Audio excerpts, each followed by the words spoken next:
毒妇，你豪狠的心，竟想放火烧死母亲！平时看你唯唯诺诺的，想不到你胆子居然这么大！我平阳侯府绝对容不下你这样歹毒的妇人！平阳侯府，我穿书了。说，天杀的！究竟我竟然穿成了恶毒婆母！早知道我就不该看这本狗血大虐文。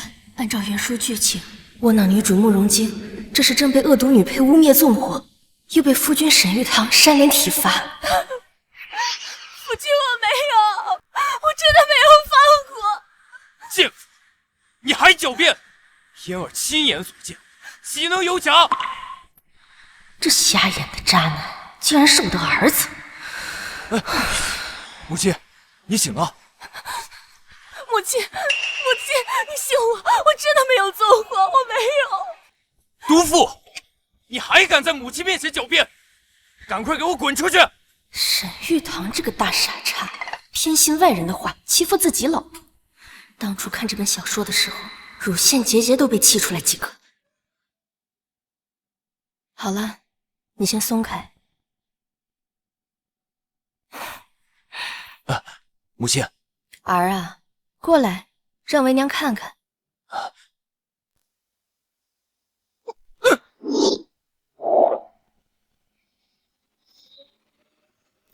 你家狗崽子到底哪来的脸，敢在老娘面前打女人？家暴下头男，得体的小崽子，你还敢动手打媳妇儿？看把你能耐的！老娘我今天打死你！母亲，别打了，别打了，母亲，母亲，你打我！打你怎么了？子不教母之过，我教育你那是天经地义，你有意见吗？既然让我穿成了你这渣男的母亲，那我就让你感受一下什么叫浓浓的母爱。姨母，请手下留情。哟，恶毒白莲花来了。她和慕容京都是姜氏的外甥女，因慕容京嫁给了沈玉堂，成了世子妃，她妒忌不已，想烧死在祠堂罚跪的慕容京，从而可以名正言顺的给沈玉堂续弦。没想到原主姜氏也去了祠堂，差点被一起烧死。原书里，慕容嫣儿担心事情败露，就恶人先告状，把罪责都推到了慕容京的头上，污蔑他纵火。姨母，你不要打玉堂哥哥，要打就打我吧。好嘞。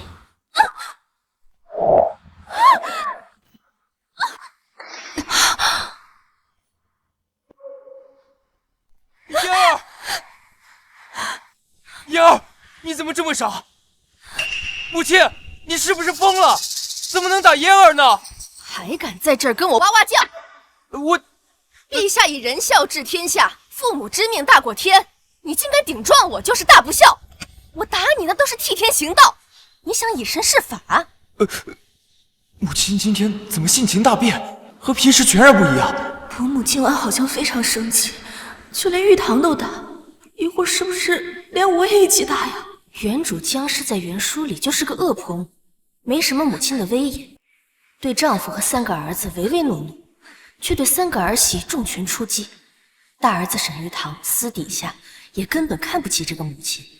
不过不要紧，现在我来了，我非得好好教育一下这个小渣男。玉堂哥哥，嫣儿没关系的，你不要因为我惹姨母生气才是。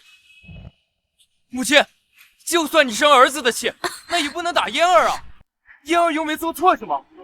那怎么？你让他打回去？嫣儿不敢。姜氏今天是不是吃错药了？怎么对我这么大火气？嫣儿，你跪什么？起来！你也给我跪下！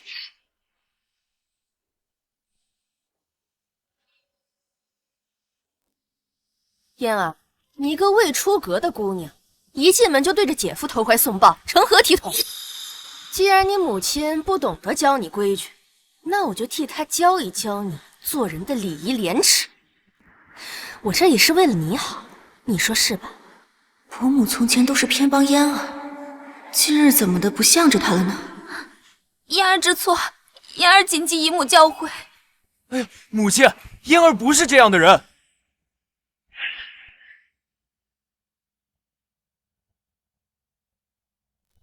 嫣儿都知道错了，你还在这胡搅蛮缠，我不是因为你，这些乱七八糟的事情也闹不出来，还敢跟我顶嘴，我打死你！打死你！打死你！夫人，别打了，侯爷回来了。回来就回来，怕什么？你这个样子，怕是会吓到侯爷。奴婢还是先帮您梳洗一下。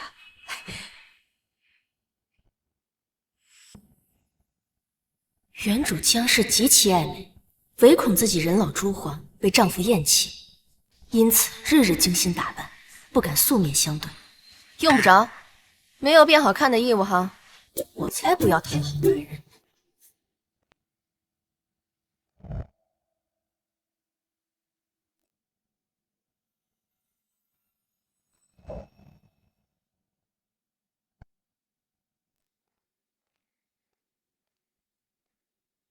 这就是沈燕，怎么感觉好像和原主记忆中的模样有些不同啊？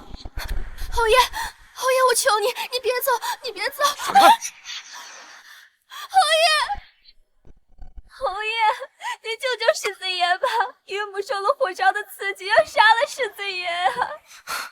这么低劣的告状手段，我都懒得点破你。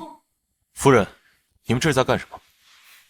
侯爷回来的刚刚好，过来一起听听，今晚祠堂这团火到底是怎么回事？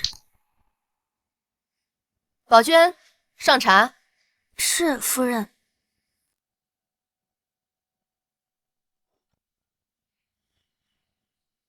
王爷、夫人，你们不要怪姐姐，姐姐不是有意要放火的，只是姨母责备她，她一时气愤才会推翻烛台，她不是有心要烧死姨母的呀。嫣儿，他都要害死你了，你还替他说话？你的心肠未免也太好了。闭嘴！我让你说话了吗？晶儿，你来说说，这到底怎么回事？原身江氏总是欺负儿媳，也难怪慕容京不敢为自己争辩。原书这段剧情里边，全家都向着慕容嫣儿，慕容京百口莫辩，被关进柴房整整7日，差点活活饿死。晶儿别怕，你只需如实说来，母亲今日一定为你做主。我没有做梦，伯母怎么会向着我说话？母亲，我都已经问过了，就是这个毒妇纵的火。你再叫！可是沈玉堂，晶儿是你妻子，你让她说2句话怎么了？衙门审案子还给犯人自辩的机会呢，你倒好，2片嘴皮上下一闭就给人家定罪了，你青天大老爷啊！男人可以蠢，也可以瞎，但是不能又蠢又瞎。或许婆母真的会为我做主。那个时候我在祠堂罚跪，母亲确实进来训斥了我几句。我想辩解，母亲却突然心急发作，昏了过去。我跑出去寻人，谁知刚出院子，祠堂就起了火，我只好回去救人。火势猛烈，我拖着母亲的身子，刚出院子就晕了过去。胡说！明明就是我家小姐救的夫人，怎么就成你救的了？春桃，不许多嘴。小姐，我就是看不得他们这样冤枉你。我就是看不得他们这样冤枉你。你要是不想让他说话，在他说第1个字的时候你就制止他了，等人家说完了你才呵斥，一唱一和的演给谁看呢？姨母，是嫣儿管束不力。母亲，确实是嫣儿拼了命把你从火场救出来的，你为什么就是不相信呢？定是这个毒妇害怕担责，所以撒了谎。父亲，母亲她糊涂了，你一定要为嫣儿做主呀！除了春桃，可还有其他人证？有。侯爷夫人，我到祠堂救火时，的确看到嫣儿姑娘背着夫人从大火里面出来。你可看清楚，若有虚言，家法伺候。世子妃一向不得人心，夫人也只会看丈夫儿子的脸色。侯爷更是不理这些小事，怎么今日这些人都不太对劲呢？玉堂哥哥，其实也不是什么大事。姐姐说是她救的姨母，那便当做是她救的就好了。只要姨母安好，我就放心了。不行，那样你受了太大的委屈了。几年的龙井，绿茶成精了吧？王嬷嬷，你要是再不说实话，世子爷的魂都要被这个狐狸精给勾走了。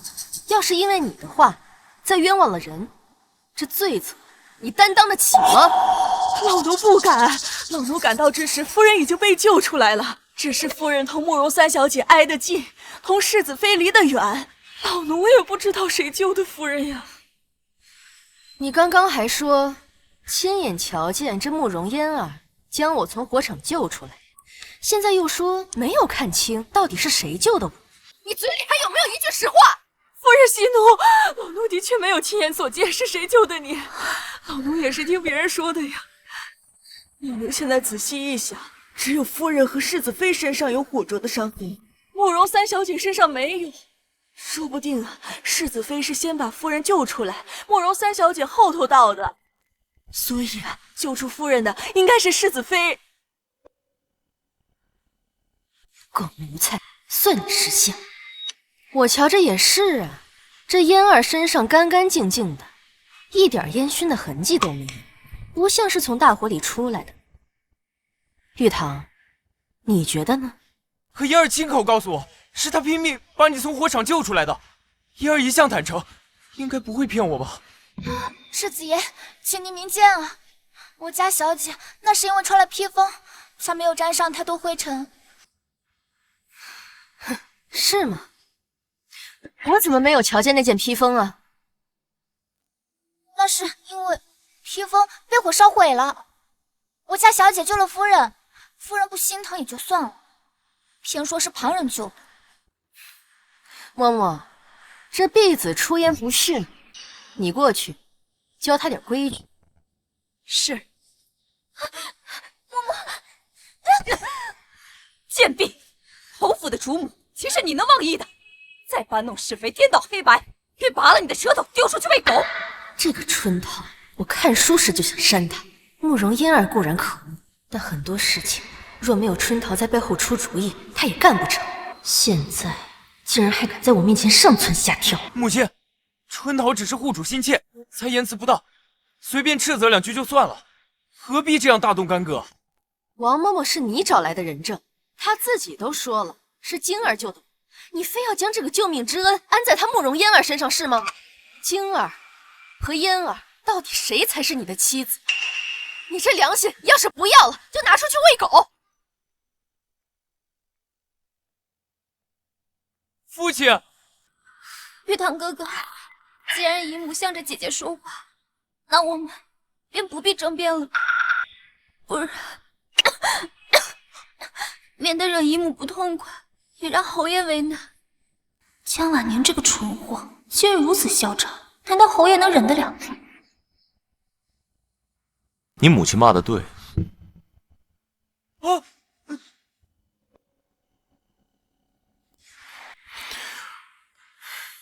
既然不是晶儿放的火，那放火的便另有其人。嫣儿，嫣儿，你没事吧？母亲，嫣儿的风寒一直没好，今夜又这样折腾，她的身体受不住了呀。我看不是身子弱，是装的吧？父亲，你快看，母亲她糊涂呀！你快为嫣儿做主呀！夫人，夜深了，要不……女人说话，你男人插什么嘴？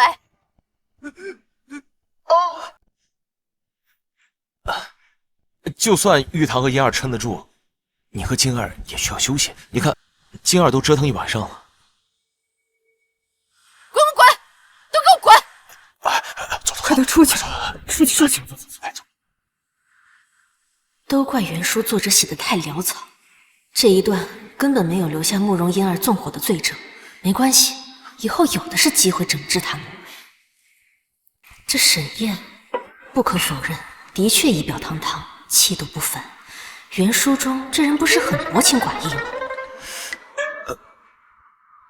夫人可有哪里受伤啊？还好没什么大碍。那便好。要不是我看过原文，知道他不爱我，后来还把我休了，我可能真的被他外表给骗了。哼，老帮菜，再好看也没有用。侯爷，你怎么还不走啊？夫人，我想搬回来住。不行！见了鬼了！他刚刚是想吃我豆腐。我的意思是说，侯爷与我分居多年，我这里没有准备侯爷的东西。没关系啊，夫人，来日方长。林嬷嬷，好好照顾夫人，要是有什么要紧事，就到书房来找我。是侯爷。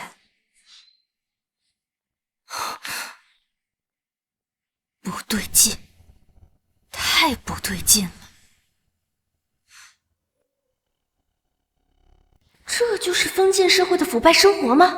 嘿嘿，我这也算是翻身牛马把歌唱了，不错，真不错呀。夫人，世子啊，请您前去用午膳。好，这个侯门主母当的还是蛮舒服的嘛。要是没有这些蠢儿子，就更舒服了。走。这些年边关不太平，沈燕驻守边疆，很少回帝京，在府上的日子并不多。自从上回袁深在旁人的挑唆下同他闹了一回，他便搬去了书房。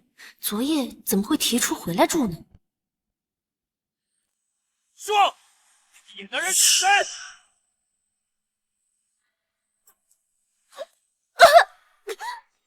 逆子，你要死啊！今儿做了什么？你要这样把他往死里掐？平日里嫣儿咳嗽一声，你都紧张的不行，现在掐起媳妇儿来，倒是一点都不心疼啊！母亲，你来的正好。你说说，哪个男人能看得自己的妻子背着自己偷人，还怀了野种？什么？我没有，嫣儿怀孕了？没有母亲，我真的没有偷人。我知道，别怕。我当然知道，这段剧情是慕容嫣儿母女俩伙同大夫污蔑慕容京，只是怎么提前发生了？难道是因为昨晚我护住了慕容京，剧情发生了改变？表姐，你怎么顾着外人，全不顾自己儿子的脸面呀？这就是柳氏，袁深的远房表妹，京儿的嫡母，慕容嫣儿的亲娘。来了侯府之后，一直赖着不走，上蹿下跳的挑事，在袁深的纵容下，俨然把自己当成了侯府的女主人。哎呀，姐姐，你的脸怎么白得像个死人啊？这要是侯爷看见了，难免会觉得晦气。我看你啊，还是回去好好补补妆吧。姐姐，你本就和侯爷夫妻不睦，再不好好打扮，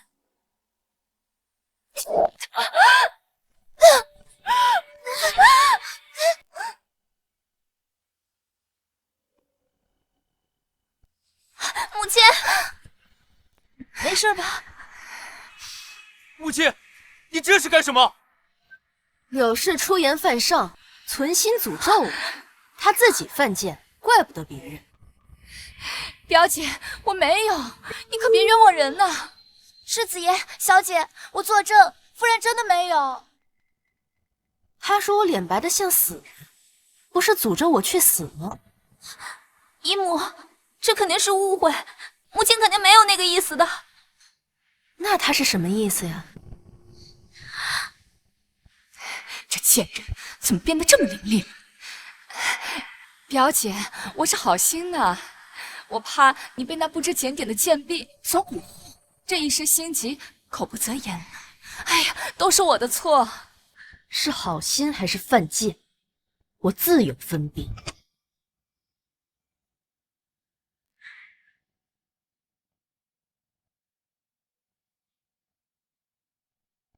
晶儿，到我旁边来坐。你放心，只要有我在，就不敢有人胡来，更不敢有人伤害你肚子里的孩子。谢谢母亲。母亲，你可不要被他给骗了。他刚刚闻着饭菜犯恶心，我叫来张大夫给他诊脉，说她已经怀孕2个月了。可我刚回府不过月余，那野种怎么可能是我的？母亲，我是被冤枉的。此事若不查个水落石出，我宁可一头撞死，也绝不会让我的孩子受如此奇耻大辱啊！母亲，又跪下了，快坐下来。张大夫何在？夫人，世子妃是怀孕2月有余了，而且上个月她还和我讨要过红花，这红花是落胎的猛药啊！母亲，慕容清分明害怕奸情泄露，打算秘密堕胎。今日闻了饭菜气味，露出马脚，才被我发现。侯爷，夫人和世子又吵起来了，还打了慕容夫人。您要不要过去看一看呀？拿盒玉露膏过去，夫人。别叫夫人把手伸住。哎呀！张大夫，你如此挑唆世子，安的什么心？夫人慎言呀！我与世子妃无仇无怨，又岂会胡乱污蔑于她？我只是和世子爷实话实说呀。好一个实话实说！你可知，就因你空口白牙，会害掉2人的性命，还真是杀人不见血。夫人，就算你想护着世子妃，可世子妃怀孕2月有余，是事实呀。就是呀，表姐，这家丑不可外扬，这事闹大了，对大家都不好。我看呀，就把晶儿肚子里的野种打掉，给她点教训，这事啊就了了呢。母亲，我真的没有偷人，我的孩子是无辜的，我自己不要紧，求你们不要杀了我的孩子。慕容静，你还在惺惺作态，护着你那个野种！你怎么又跪下了？站起来！张大夫，你说世子妃上个月就有了身孕，还向你讨要了红花，你可有证据？我上个月给世子妃开的那个药方，和世子妃派人去药铺买的那个藏红花，就是证据。如此说来，要证明姐姐的清白，只能找人去搜一下姐姐和杏儿的住处。还不快去给我搜！慢着！世子妃的屋子，岂是你们说搜就能搜的？晶儿的药方，还有煎药的药材，一向都是由杏儿保管，去搜她的屋子便可。还有，玉堂，让你的人去搜，其他人待在这里，谁也不许离开。好的，母亲，还不快去！是。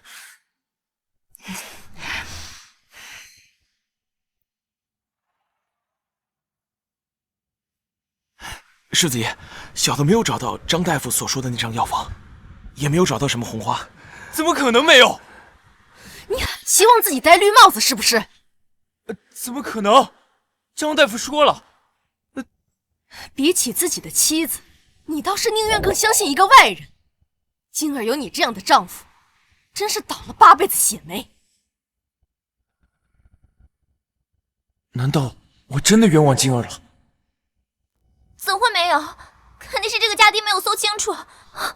来了，终于来了！昨天没能好好整治你，真是把我给憋坏了。今天看我不把你们一网打尽！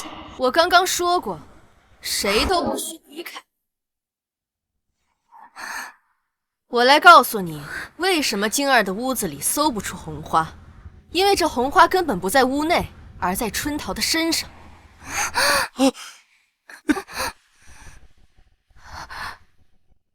林嬷嬷，给我搜春桃的身，叫咱们瞎了眼的世子爷看个明白。是夫人。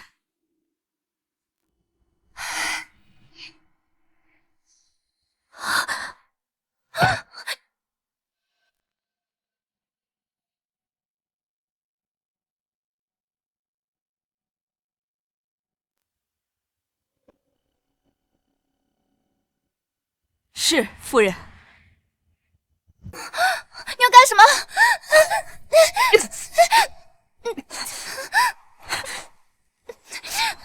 来吧你！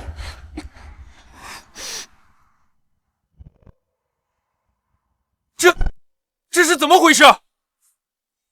你个蠢货，这还看不明白吗？有人要拿这2样东西陷晶儿于不贞之身，只要春桃去搜了屋子，再将这2样东西藏在暗处，再假意搜出来，那晶儿和她腹中的胎儿这辈子都洗不清了。这药方和药材都是我自己用的，只是恰巧……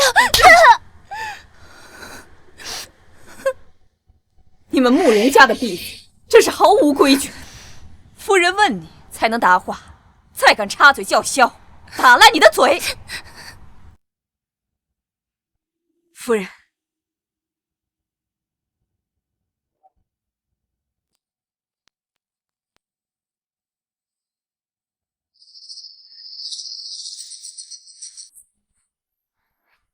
春桃，你说这东西是你自己的，这么巧，这里面的内容和张大夫说的一模一样，你当我和玉堂一样是傻子吗？春桃，这是从何得来？世子爷，奴婢冤枉啊！冤枉？这东西从你身上搜出来，可由不得你喊冤，还不如实招来，到底是谁指使你？是你们家小姐，还是你们家夫人？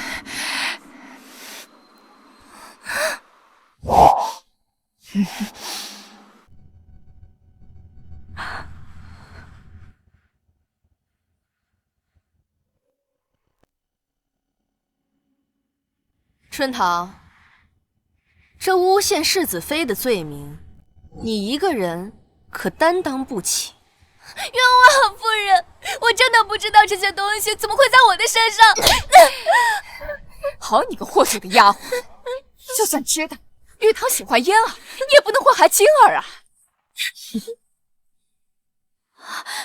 玉堂哥哥，我真的不知情啊，是那个春桃她自作主张的。嫣儿，我不是傻子。夫人，老夫突然想起家中还有事儿，就先告辞了。张大夫，请留步。既然这婢子不肯招，那就打到他说实话。给张大夫搬一把凳子，让他坐着，好生看着。这婢子要是不小心晕了过去，就给他扎一针；若是不小心打死，那这条人命就算在张大夫身上。夫人，这……走。夫人，奴婢冤枉啊！审这2个人还需要些时间。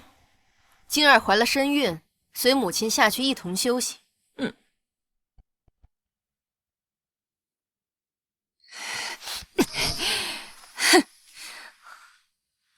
玉堂哥哥，你要相信我，真的不是我。等这件事情审清楚再说，我还有事，先走了。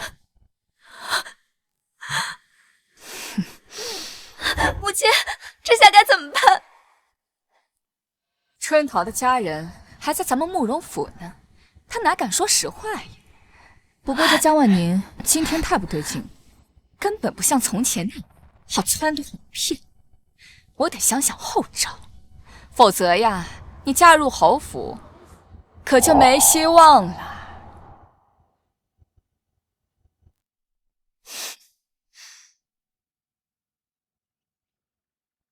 我的好儿媳，听娘一句劝，咱女人可千万不能做恋爱脑。母亲，这什么叫恋爱脑啊？这恋爱脑就是一个女人把自己的一切依托在一个男人身上，然而当这个男人对这个女人厌弃时，那这个女人的世界就会轰然崩塌，这是万万不能的。咱们女人应该将命运掌握在自己的手里，可千万不能成为一个男人的附属品，明白了吗？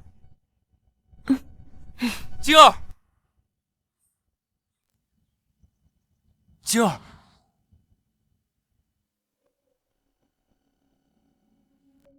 晶儿，我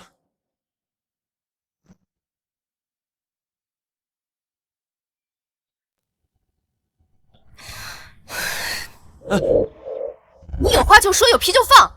一个大男人半天憋不出一个屁来，你刚刚不还是一口一个野种吗？母亲，别说了，孩儿知道错了。今日之事，确实是我对不起晶晶，才让她受了那样大的委屈。孩儿也不是有心的。晶晶怀了身孕，我不知道有多高兴呢。若不是春桃故意栽赃陷害，我也不可能不认自己的亲生骨肉。等等，什么叫春桃故意栽赃陷害？难道不是他主子指使的吗？我知道他们母女两个脱不了干系，可我觉得应该是柳氏干的。嫣儿她之前是那样善良一个人，一定是被撺掇的。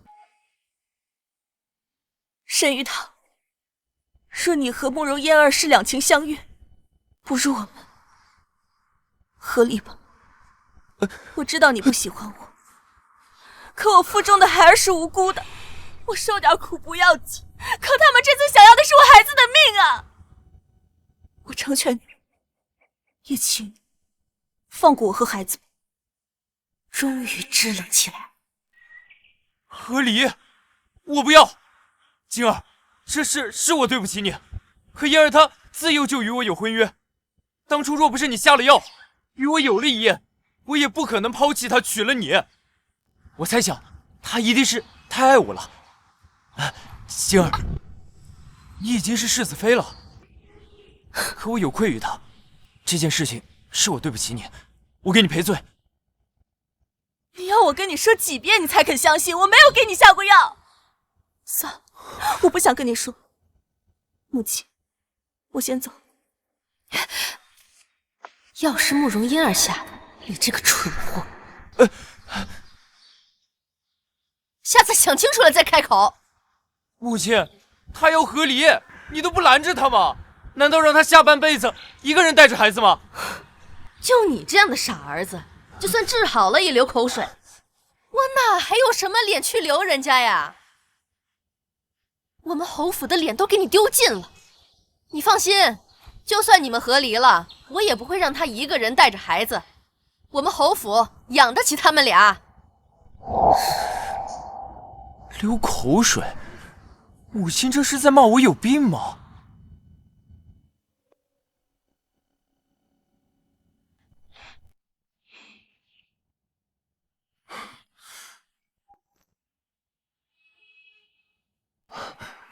是不是累了？消气了？他怎么知道我动气了？也是，府里出这么大的事，他怎么会不知？该不会是要找我麻烦吧？我们那个大儿子实在是太没有人性了。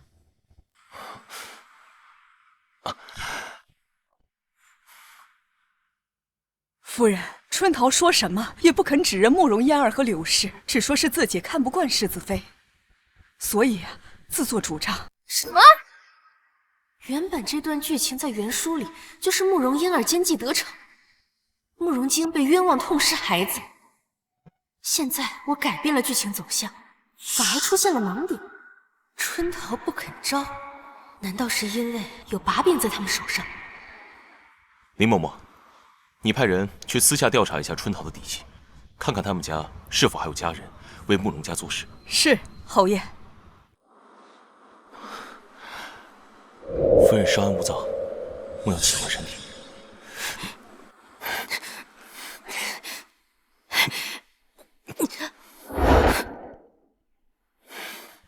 难道侯爷有什么好方法？如果夫人需要，我可以出出主意。他竟然想帮你！侯爷纵横官场多年，一定有拿捏他们的好办法，对吧？那夫人有没有听过，贪官奸，那清官就更奸？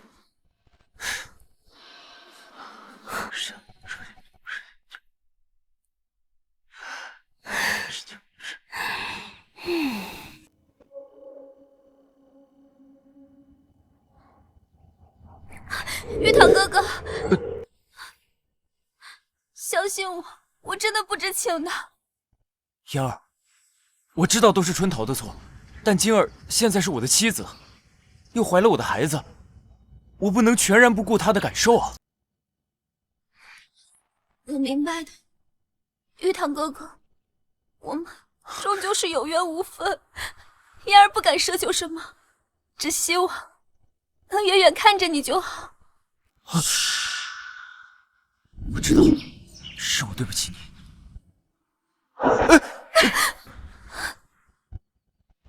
到了就进去坐下，堵在门口做什么？是。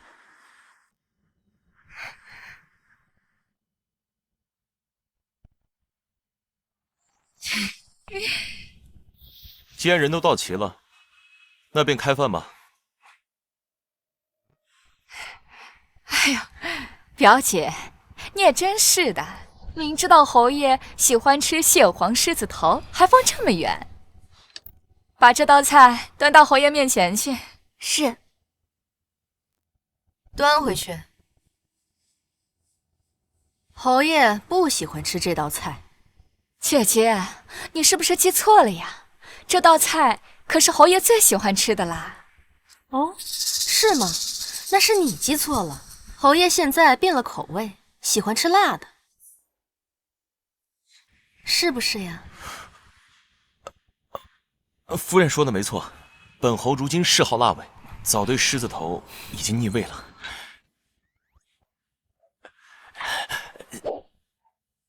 撤吧。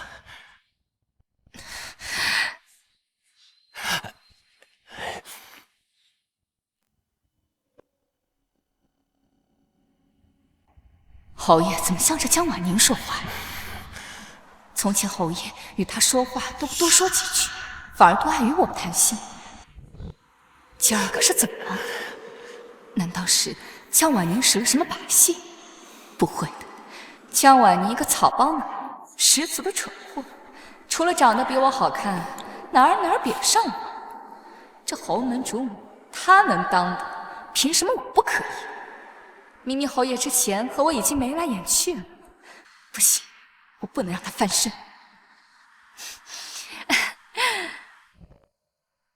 侯爷，那这一道辣炒兔丁，侯爷应该喜欢吧？吃饭就吃饭，你在这演什么聊斋呀？姐姐，你怎么当着侯爷的面耍性子呀？侯爷都已经在外面操劳一天了，好不容易想回来好好吃顿饭，你这样闹，岂不是让侯爷连饭都吃不安生了吗？侯爷是我的夫君，用得着你来操心？当初是你说你家着了火灾，需要重建屋宅，我想着大家都是亲戚，才将你和嫣儿接过来暂住。没想到住的时间久了，你连自己的夫君是谁都搞不清楚。姐姐，冤枉呀！我只是觉得在此借住多有叨扰，才想着费些心思照顾好侯爷和玉堂，替姐姐分忧。若是姐姐嫌我做的不够好，是，你确实做的不怎么样。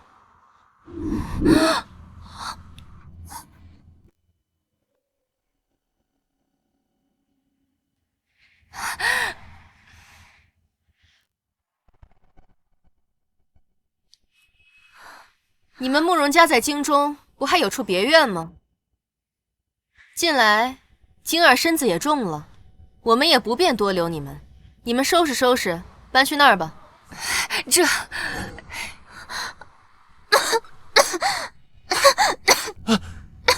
母亲，你也不能说赶人就赶人呀。姨母是你亲妹妹，更何况嫣儿的病还没好，不如……你再敢忤逆你母亲试试！哎呀，我这心好痛啊！这个逆子，我迟早要被这个逆子给气死！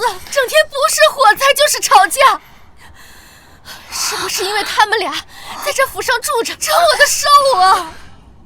林嬷嬷，多带几个人，把他们的行李收拾。这侯府恐怕是容不下他们了。是。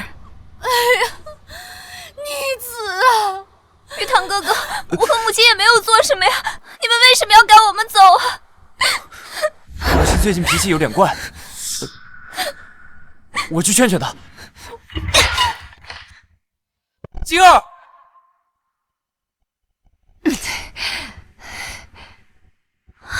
大嘴的鸭子竟然还能飞了，我就不信了。陛下重孝，孝道大过天。我这个嫡母若是状告慕容京不孝，我看他们怎么收场。他们现在看中慕容京有孕，拿捏了慕容京，就等于拿捏了整个侯府。哼！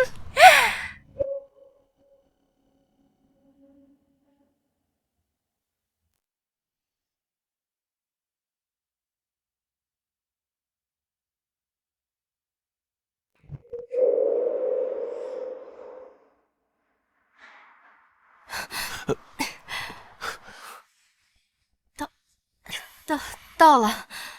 夫人，累着了？不累，不是说好的演一场戏吗？可把我给演爽了。终于能把这俩绿茶赶出去了。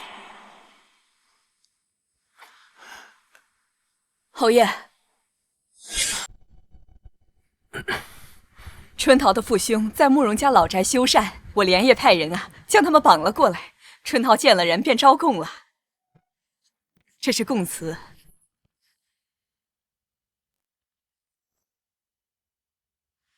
嬷嬷，你去把晶儿叫来，我有话交代她。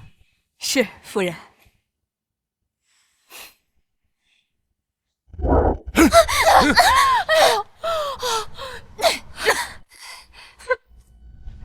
好你个贱婢，谁给你的胆子，竟然敢这样对我们？自然是我们夫人给我的胆子。哎呦，哎呦，我这是造了什么孽呀！我辛辛苦苦养大的女儿，竟然是一个白眼狼！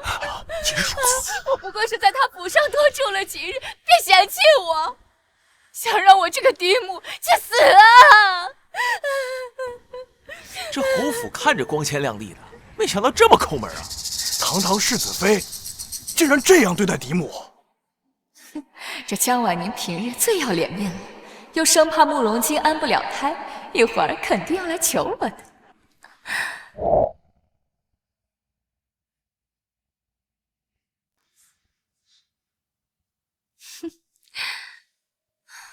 来来来，大家都来看看年度大戏精彩上演，走过路过不要错过，大家伙都来看看。怎么了这是？母亲，这么多人看着，你别胡搅蛮缠了。有什么事儿，咱们回去再说。我看你是巴掌还吃的少了，又在这糊涂了。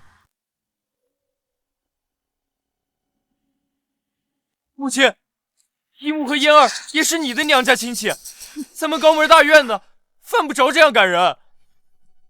他们都这么死皮赖脸了，你还在这讲体面？我体面人就活该被他无赖欺负吗？晶儿，就算你要养胎，你也不能将嫡母扫地出门啊！你快劝劝母亲，若是你背上不孝的罪名，咱们家的脸面可往哪儿放呀？脸面？我还有什么脸面？就因为他们是我的母亲和妹妹，我才去求着婆母，将他们迎进侯府里暂住。可这2个多月以来，他们不仅在侯府里面白吃白喝，吆三喝四，毫无半点做客之道，甚至还偷到了婆母的珍宝玉器，我的脸面都要被丢尽了呀！摊上这样的母亲，这世子妃可是倒了8辈子大霉了，这难怪被人从侯府扔出来。这侯夫人也是脾气真好，遇见这样贪得无厌的蛀虫，竟然还能忍2个多月。这要是我呀，1天都忍不了。呸！你个贱人，胡说八道什么呀？我什么时候偷侯府的东西了？我的那些东西分明是你婆母送我的。柳氏一开始花言巧语的哄骗袁深，送了好些东西给他，养得他胃口大了，心也大了，把侯府当成自己的地盘。凡是看见好东西，都要理所应当的拿一份，这中间的糊涂账早就说不清了。哎呀，我怎么不记得是我送给你的？不问自取是为贼，这么浅显的道理，你该不会不懂吧？姨母，你也是女子，你应当知道女子的名声有多重要。说你没有真凭实据，请你收回刚刚那句话，不要让家母背上莫须有的骂名。说这是什么个事儿啊？我顶多就是顺了县一票，这玩意儿只要我自己咬定是江氏自己给我的，又有谁能算得清这笔糊涂账呢？冤枉啊！堂堂侯府主母如此荒唐，送人钱财想要回去，借此污蔑我。偷没偷？打开看一看不就知道了。我屋内丢的可不只有珠宝首饰，还有侯爷送我的定情信物。我总不能连他也一并送给你。开箱授业，自证清白。好，若是搜不出来赃物，我要让你江婉妮给我当众跪地道歉。大庭广众，对啊，好像是偷到了什么。母亲，我求你不要再讲了，有什么话咱们回去再说。滚一边去！他们2个站在大街上，当着大家伙的面说你妻子不孝的时候，怎么没有想过这些？现在想让我关起门来跟他们说道理，我就是要让大家伙看看，到底是谁不要脸！给我搜！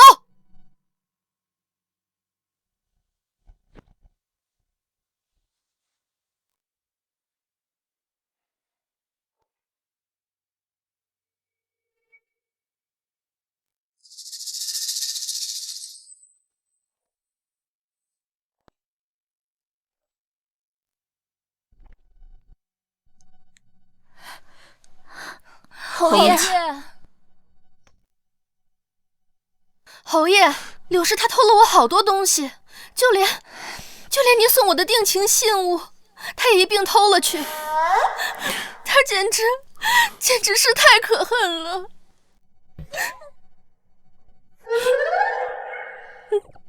这明明是他自己送我的，这蠢货莫不是疯了，在这睁着眼说瞎话？侯爷怎么可能会跟着他一起胡闹呢？侯爷，我没有啊，姐姐她眼睛看不清，认错了东西，侯爷总不会认错吧？之前侯爷待我还是很不错的，绝不可能和江婉妮一起冤枉我。江婉妮，你就等着被打脸吧。没错，这个玉镯就是我送给我夫人的定情信物。定情信物，真偷窃！柳氏，你好大的胆子！还真是他偷的呀！这侯爷不可能冤枉他呀！侯爷战功赫赫，要什么赏偷东西了，没道理去争抢一个妇道人家的镯子呀！哎呀，这难怪世子妃不孝。此事啊，要是闹到陛下那里，那也是世子妃。什么世子妃？不是，侯爷是不是也疯了？竟这般纵着江婉妮，和他一起陷害我。侯爷，我没有啊！难道你也糊涂了吗？侯爷，这分明就是污蔑，你不能一心向着姨母啊！来人，把这2个人拿下，送光。且慢，父亲，都是一家子亲戚，实在没有必要如此啊！亲戚，他们对你妻儿下黑手的时候，怎么没想过那也是他们的亲人？还有你，你刚才义正言辞地跟我说，身为女子，理当知晓女子的名声有多重要。那你买通大夫污蔑你的姐姐私通时，可有想过这一点？我看你这个人啊，真是无耻至极。不就是栽赃吗？谁不会呀？以其人之道还治其人之身，哼，这是你应得的。春桃不是说这件事情是他干的吗？你自己看看，春桃的父兄已经被我拿下了，昨晚也如实说了实话，是他柳氏还有他慕容嫣儿买通他和大夫污蔑你晶儿，目的呢，就是为了打掉他腹中的胎儿。嫣儿，居然真的是你！嫣儿，居然真的是你干的！玉堂哥哥，不是我，是我母亲，是我母亲为我鸣不平啊！若是当年没有发生那样的事情，嫁给你的本应该就是我才对啊！是母亲看我一片痴心，才想出如此对策的。玉堂哥哥，你原谅我们吧，好不好？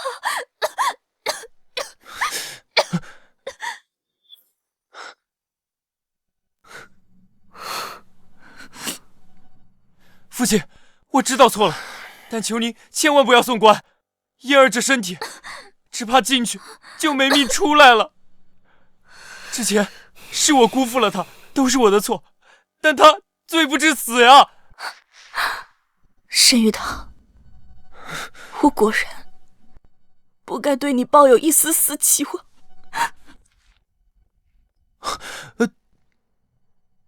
这个蠢儿子，还以为自己欠了慕容嫣儿呢，看来非得给他上一剂狠药才行。一旦没了世子之位，他在慕容嫣儿眼中便一文不值了。既然你这么糊涂，那我平阳侯府的世子位也要易主了。你不是担心你的姨母跟你的表妹吗？那我看你啊，就去做他慕容家的儿子。母亲，你连我也要赶出家门吗？你也不要我了吗？父亲，母亲他疯了！你母亲说的没错，我们家又不止你一个儿子。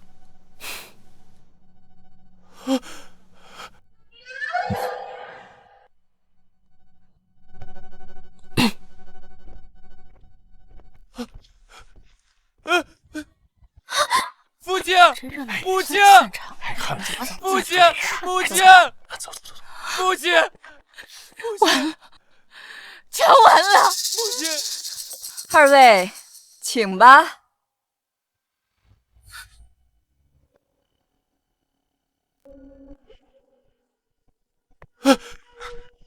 嫣儿，你再等我去向父亲求求情。没想到平阳侯会那样纵容江婉宁，难道他们之前的夫妻不和是过演戏？母亲，现在我们该怎么办？嫣儿，你先听我说。听你说有什么用？现在你已经被废了世子之位，是个人都能踩在你头上，你已经一文不值了，我还指望你什么？难道你只是贪图我的世子之位？难道你之前都是对我虚情假意？回答我！是又如何？本来就是你一厢情愿。当初我让慕容京喝下药酒与你有染，才甩了你。没想到沈燕一战成名，平步青云封了侯，倒让你白捡了个世子之位，所以我才想方设法夺回你。没想到你就这般没用，被赶出了侯府，现在落得连丧家之犬都不属。呸！我们真是看走了眼，把赌注压在你身上。哼，原来真的不是金儿下的药，是你一直欺骗我，让我有愧于你。母亲说的对，像你们这样的狠毒女人就该送官。走。快走！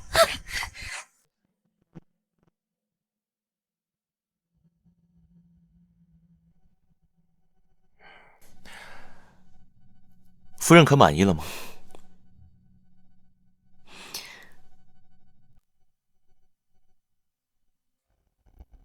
你不是侯爷，对吗？你不是侯爷，对吗？夫人，你在说什么？你知道我在说什么？书中的沈宴对原主江氏漠不关心，哪里会像现在这样事无巨细的照顾和迁就我？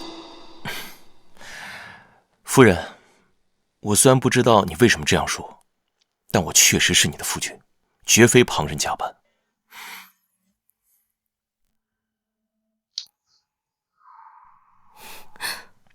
夫人若是不信，大可亲自查验。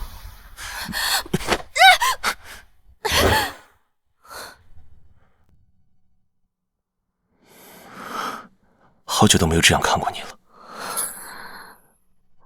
是吗？这是什么美男计吗？夫人这次回府，总觉得变了很多。我怎么可能变？你想多了。虽说这个沈宴表现挺不错的，但在探明他什么底细之前，我也不敢交底。可我觉得夫人……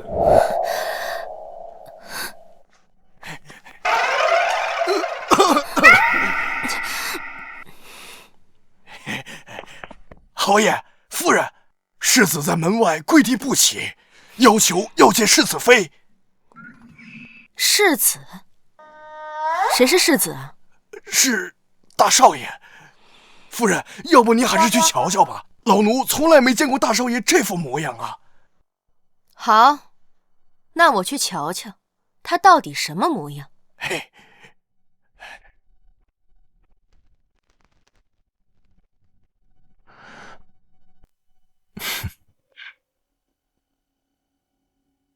青儿，是我蠢笨如猪，一直错怪你。我不求你原谅我，但求你给我一个弥补的机会，不然我就跪在这里长跪不起。你在这道德绑架谁呢？晶儿，别理他，我们走。母亲，孩儿知道错了，求您劝劝晶儿原谅我吧。真是迟来的深情比草贱。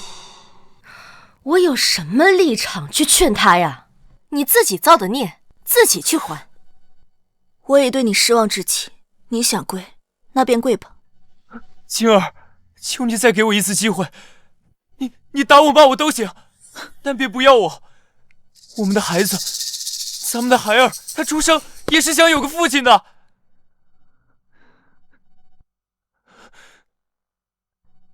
晶儿，该处理的人我都替你处理完了，你们夫妻俩的事我不便掺和。我还是那句话，咱们女人要将命运掌握在自己手中，其余的事呢，就你自己去决定。母亲，今儿感激不尽，请您放心，我绝对不会像从前那般软弱。只是，若玉堂真的肯改过自新，我也不愿孩子从小便缺了父亲。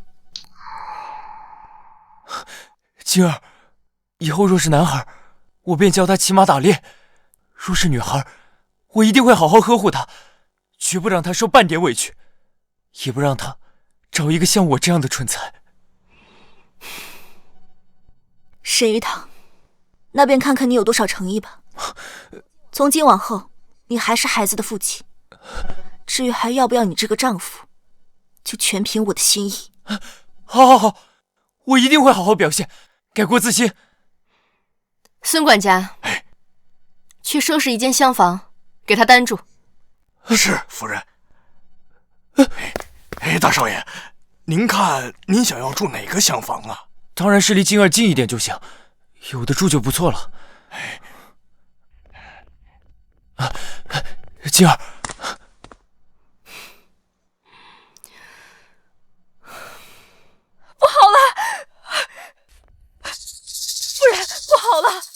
和二少夫人在院子里打起来了，说要和离。什么？快去看看！什么？快去看看！老二不是陪着芝芝回娘家了吗？怎么一回来就吵架？奴婢也不清楚，只知道一同回来的还有纪小将军，好像就是因为他吵起来的。纪灵珠，他来凑什么热闹？原书中，老二这对感情不好，都是因为这个纪灵珠。他借着真性情的幌子，对老二媳妇儿蹬鼻子上脸，偏偏沈玉安这个傻缺，还觉得他只是耿直。给我滚出去！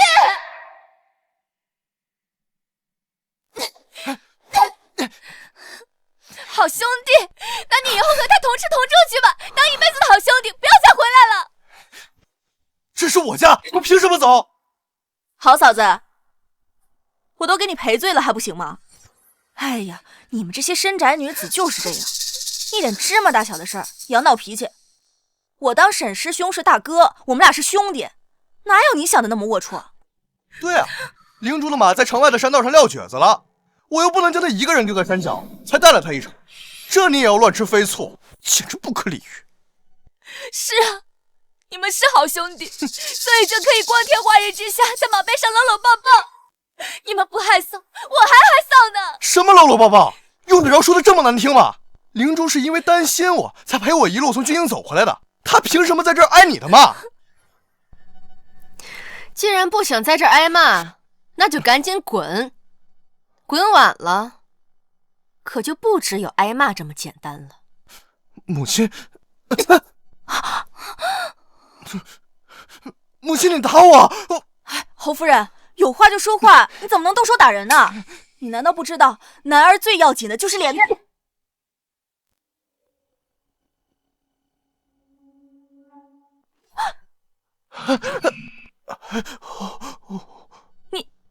你为何打我？谁允许你们在我家大呼小叫？当我这里是什么地方？你不是说你不矫情吗？你不是说你很大度吗？那吃我一巴掌怎么了？再者说，你不是跟我家玉安是好兄弟吗？兄弟就应该有福同享，有难同当，有巴掌一起挨呀。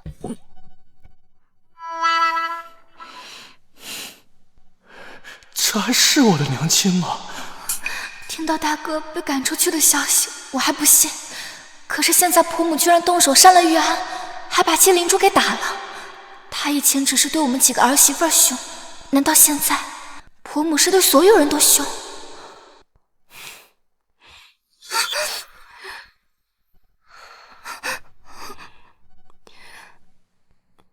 芝芝，芝芝，没有必要为了这种狼心狗肺的男人掉眼泪。不知道啊？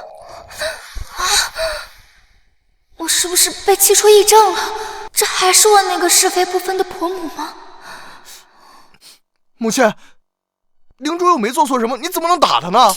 你知不知道，灵珠在剿匪的时候为了救我，差点就死了。师兄，别说了，你看我这不是好好的吗？没事的，我皮糙肉厚，挨那一巴掌也没什么的。只要嫂子还有侯夫人消消气就好。阴的没边儿了，不愧是汉子差。宋芝芝这要强的直脾气，还真不是他的对手。你看看你闹的好事啊！这下你满意了吧？本来就是一点鸡毛蒜皮的小事，你心胸就不能宽广一点，非要搞得大家都不痛快。是，他大度，他心胸宽广，他气吞山河。既然你的灵珠师妹那么好，你怎么不把她娶回家供床上？你胡说什么呢？我跟师兄清清白白，是哪个长舌妇在背后乱嚼舌根，毁人清誉？你说的都是什么胡话啊？明珠好歹也是将门之后，难道你叫她到我府上做妾不成？好啊，你总算是承认了，原来是我挡了你们的道。既然你这么想把她娶进门当妻子，那我还厚着脸皮在这里做什么？今日我就把这二少夫人的头衔让出来，成全你们。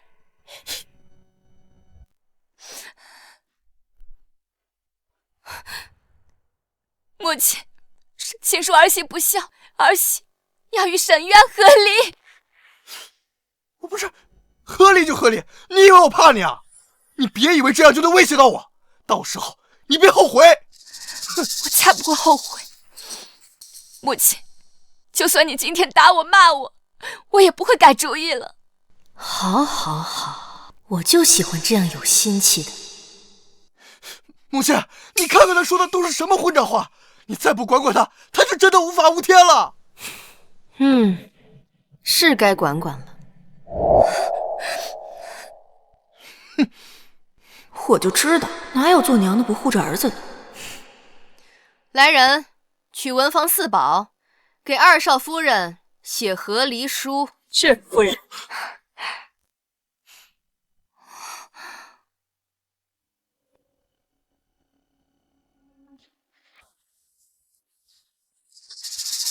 哎，不是，母亲，你是不是弄错了？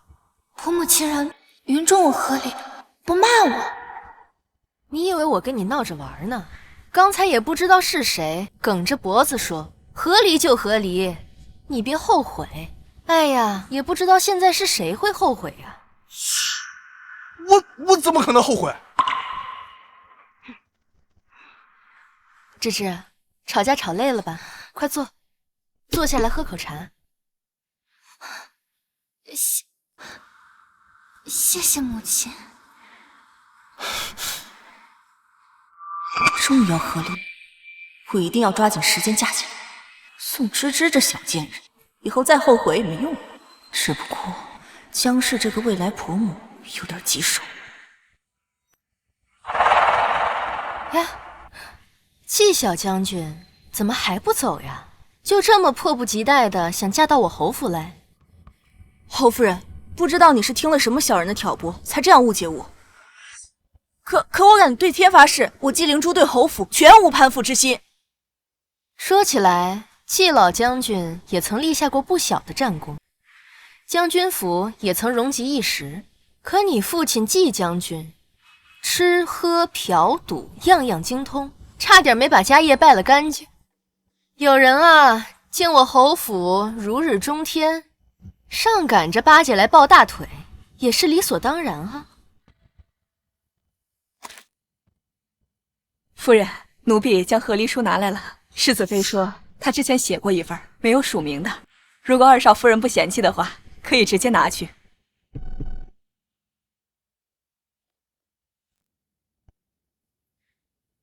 芝芝，你想清楚了，就在这和离书上安个手印。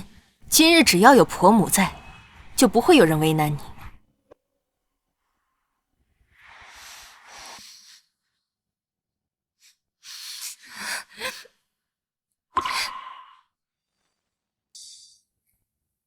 芝芝出身商户，又是做买卖的一把好手，做事果断干脆。若不是叫娘家那一帮吸血鬼和沈玉安拖累着，以她的心气和经商天赋，一定能拼出一番天地。到你了。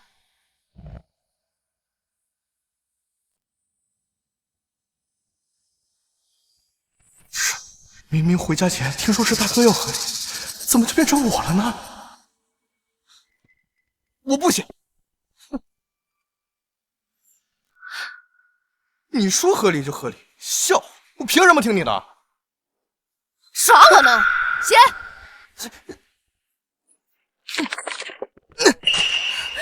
我就不行，就不合理！母亲，当初这门亲事是你硬塞给我的，非要我娶了芝芝，现在又叫我和离，咱俩到底谁耍谁呢？你都怪原主这个贪财的性格。当初打仗又逢荒年时，沈家开支紧迫，他见宋芝芝手中有大笔经商得来的钱财，便做主了这门亲事。想着若是沈渊以后飞黄腾达，再换个高门贵女。哎呀，夫人，二少爷，你快别说了，别把夫人啊气出个好歹来。他俩成亲之后，沈玉安花着宋芝芝的钱，可谓是财大气粗，越来越满意。两人一直感情挺好，直到纪灵珠参了军。这个逆子，我迟早要被气死！母亲，来人，这个蠢货！还有这个不男不女的这个师妹，给我乱滚打出去！我倒要看看，离开我侯府，他还能神气什么？哎，你们干什么？敢对我动棍子，反了不成？谁先把他们给我打出去，我赏银100两，不，200两。安少爷，对不住了。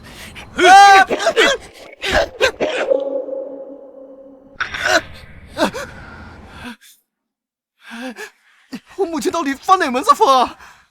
师兄，要不你去我那儿先住2天，等侯夫人气消了再回去。别急，哪有母亲不要儿子的？听闻世子早些时候也被赶出家门，接连2个儿子被赶出家门，侯夫人再后也得听侯爷的。我就不信侯爷会坐视不理。明珠，还是你对我好。走，我就不信了，还真的不让我回家。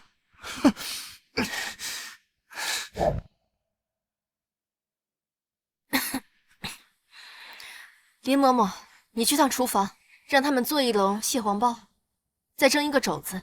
哦，对了，再来1个虾饺。是，夫人。哎，夫人你慢点，你还怀着身孕呢。母亲，母亲，嫂嫂，母亲，你吵架吵累了吧？我带了点点心来，您尝尝。晶儿，你来的正巧，快坐。我不过才回娘家几天而已，家里怎么天翻地覆了？大哥见对大嫂如此体贴殷勤，正好让晶儿给你打个样，也省去我一番口舌了。弟妹，你也吃一些吧。你一路赶过来，定是还没有来得及完善吧？谢谢嫂嫂。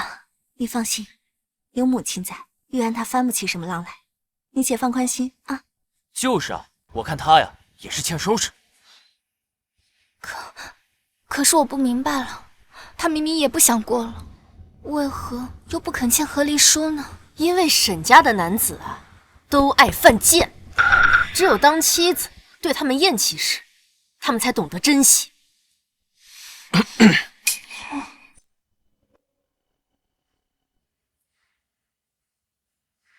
父亲，夜深了，我们便不叨扰了。侯爷怎么还没走啊？玉安也被赶出去了。对啊，刚好让他出去吃吃苦，看他以后还敢不敢哭。正好趁这个机会，让芝芝想想他以后到底该做什么。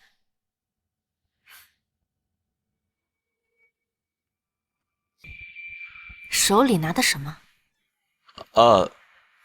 没什么。没什么，我看看，让我看看，看看嘛，看看嘛，夫人，夫人，让我看看。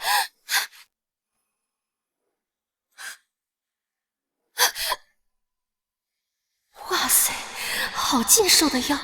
你还打算这样报仇多久？不看了，不看了，侯爷，你还不赶紧回书房去休息？好，夫人也早点睡觉。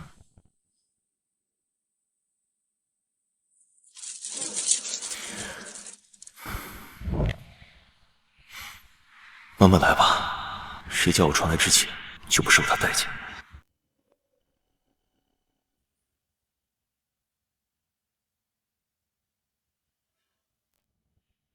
这酒不行，你们去那个飞天酒铺买他们最贵的牛儿红来，啊！去呀，愣着干嘛？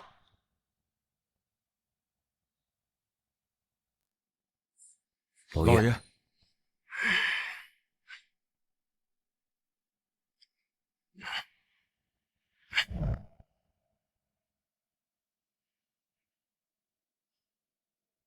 明珠，你要不还是快点把他弄走吧？咱们府上本来就捉襟见肘，哪里供得起他这样花费？我是要你嫁到侯府，不是让你请一尊大佛回来。父亲别急，这几日我已经发现了，沈玉安在侯府没什么地位。他那么阔绰，花的都是宋芝芝的钱。既然如此，那我就不能让他们和离。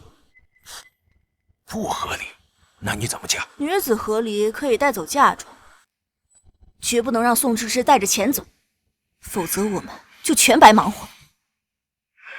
先把她劝回去，然后再让宋芝芝意外身亡，这样嫁妆就归沈玉安了。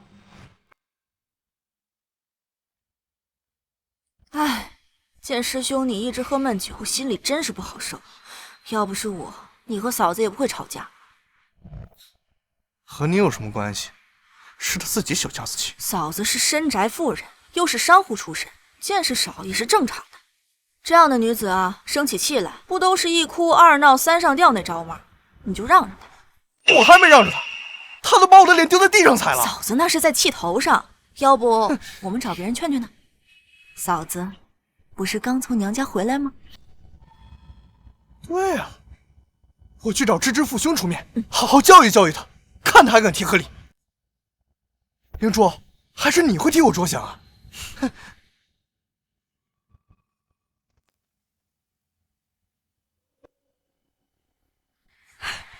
夫人来玩了。什么？哦不是，是宋家来人了，来了好几个呢，气势汹汹的，要找二少夫人问罪呢。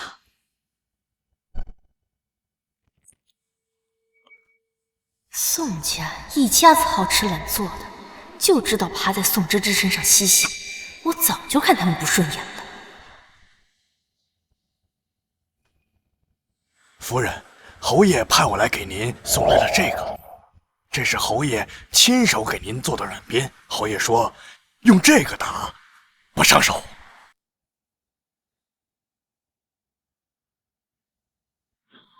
手里拿的什么？没什么。他那天藏的，原来是这个呀！混账东西，好好的提什么和离，还不给我跪下，向玉安认个错！宋芝芝，好戏开始了，你慢慢享受。我又没有做错，为何要下跪？父亲，如果你今天来是来跟我说这些话的，那便请回吧。你这个逆女，这么好的姻缘，多少人求都求不得。你娘家的兄弟们，今后还指望侯府照拂呢。你算个什么东西，竟然还敢提出和离！今天我非得好好的管教你不可！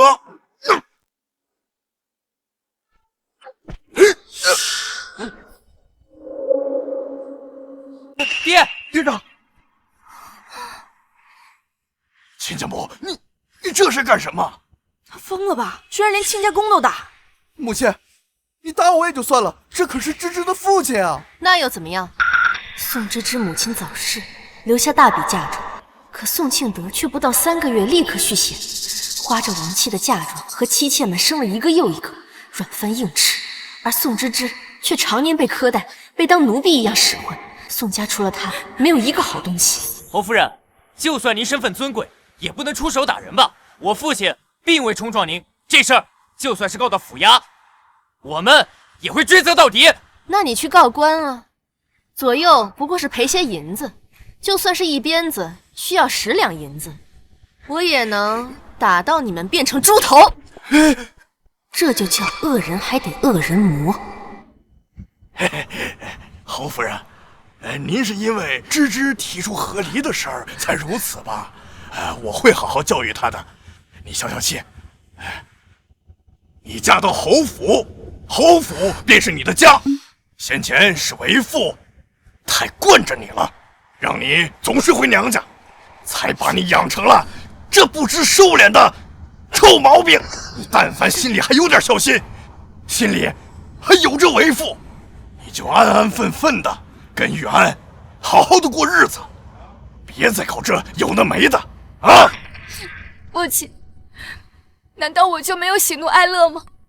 我在侯府过得好不好，你从来不过问。即便如今我要和离了，你也不分青红皂白的就骂我。难道我嫁出去就不是您的女儿了吗？在家从父，出嫁从夫，这自古以来便是如此。再说了，我这也是为了你好。别说的这么冠冕堂皇。你们之所以让芝芝回娘家小住，那是因为芝芝任劳任怨的帮你们打理宋家的商铺。若是芝芝没有一点用处，你们只会嫌她烦。侯夫人，这芝芝她是个女儿家，能派上什么用场？这宋家的生意都是我和我爹谈下来的，她顶多就是跑跑腿、打打杂，离了宋家的招牌，她什么都不是，什么都不是。芝芝，你听到了吗？无论你如何的呕心沥血，熬红了眼睛，他们不会记着你一丁点的好，还会觉得你占了他们的便宜。像这样的家庭，你还觉得是为你好吗？好，既然你们这么想，那今日我便和你们一刀两断。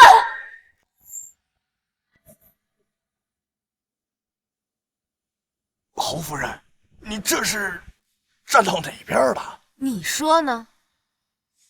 来人，让文房写断亲书给二少夫人送来。是夫人。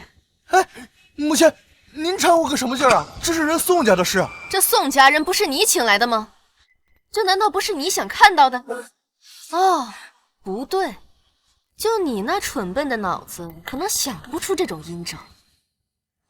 是季小将军替你出的主意吧？可真够馊的。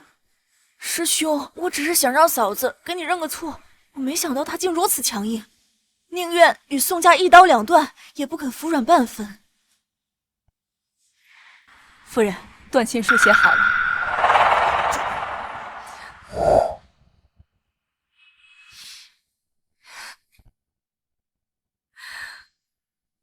父亲，这是我最后一次这样叫你，从今往后，你我桥归桥，路归路，再无一丝瓜葛。这断亲书我是不会签的，你要是再闹下去，我就去官府告你不孝，叫你吃不了兜着走。笑话，在我侯府可由不得你们。来人，把他给我按住，按守夜。是，你们这是欺人太甚了！你们干什么？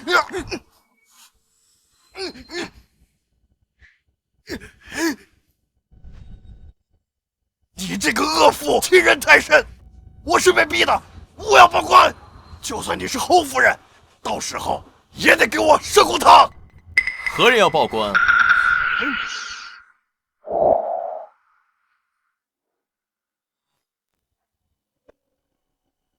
何人要报官？侯爷，侯爷，您可算是来了，您可得替我主持公道。这江氏身份再尊贵，也不过是个深宅妇人，还不是要听侯爷的。她如此蛮横胡闹，侯爷这下肯定得收拾她。侯爷，侯夫人她上来就打人，还逼我和我女儿断绝关系。这事儿要是传出去，众人会如何看待侯府？父亲，您快劝劝母亲吧，她逼迫人父女断亲，实在是无理呀！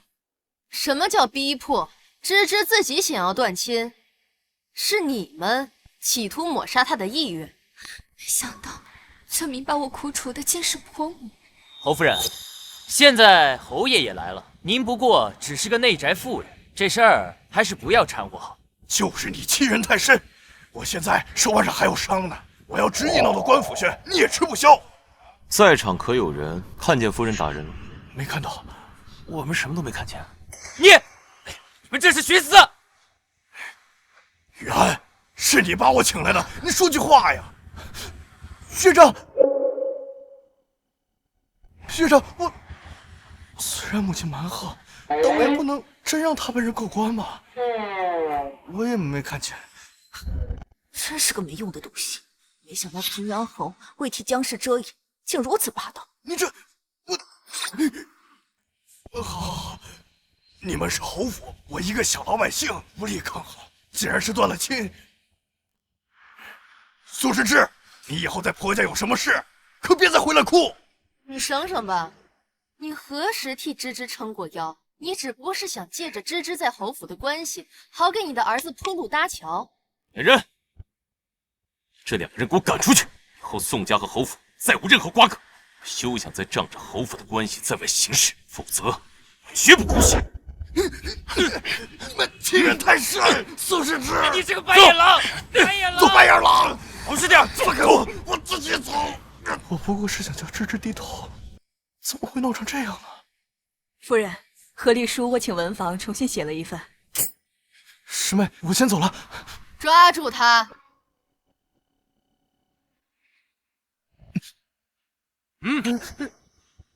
干什么？我好歹是二少爷，你们反了天啊！老规矩，抓到的200两银子。父亲，你快救救我！母亲她实在太欺负人了。哎呀，他怎么能这样？夫人，为夫抓到他了。不是，父亲你离不离？不离，离不离？不离，离不离？不离，离不离？不离。你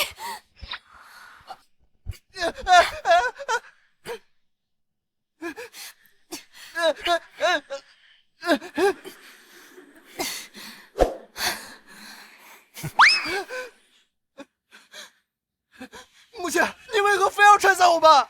谁拆散你们？是谁之前扬言离就离，要芝芝别后悔了？全身上下就嘴最硬，怎么自己说过的话现在不认了？侯夫人，话可不能这么说。常言道，宁拆10座庙，不毁一桩婚。你怎么能？别说了，别再惹他了，一会儿咱俩又得挨打。侯爷，你看你生的好儿子，胳膊肘往外拐，我好伤心啊！还不快滚！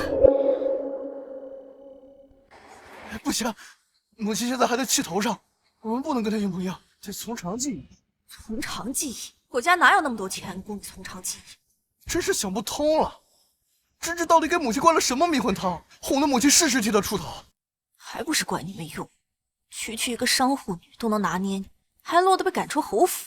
不行，不能竹篮打水一场空啊！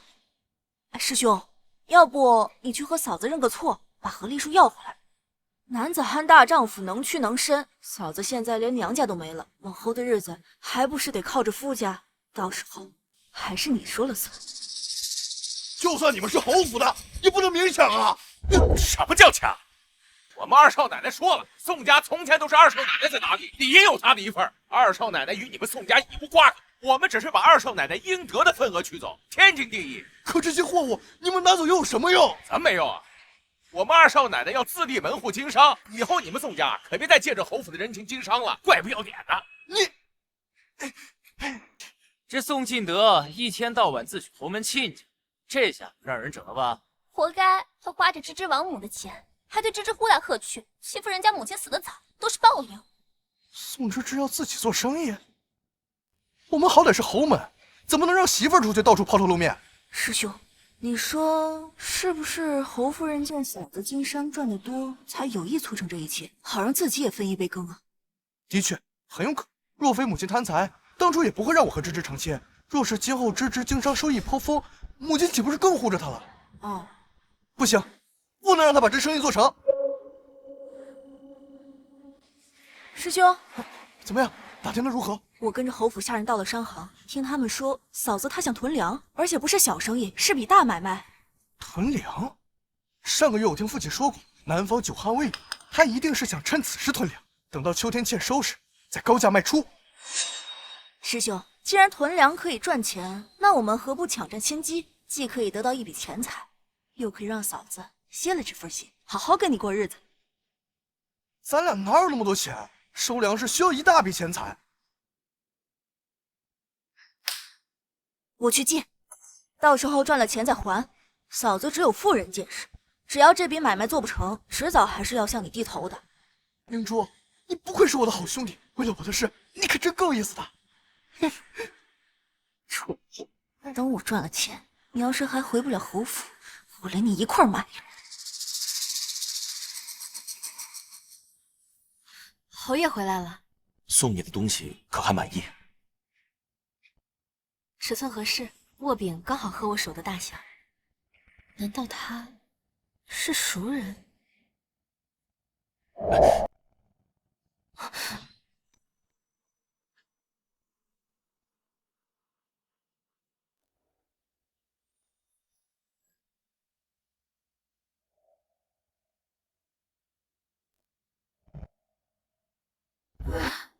道是他？你，夫人，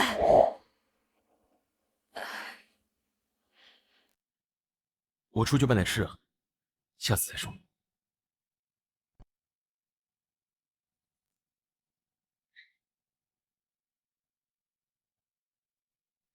什么事啊？夫人，您猜的没错，纪灵珠果然来咱们后门探消息了。将军府那么大的钱财亏空，他追了许久的沈玉安又被我扫出侯府，他不急才怪。消息都放出去了吗？夫人吩咐，我当然得办好，保管那小蹄子发现不了破绽。母亲，芝芝，东西都要回来了吗？哎，坐。多谢母亲，我母亲的陪嫁财物已悉数从宋家收回，芝芝感激不尽。嗨，没事儿。哎，对了，你的店铺也快筹备好了，你打算卖些什么？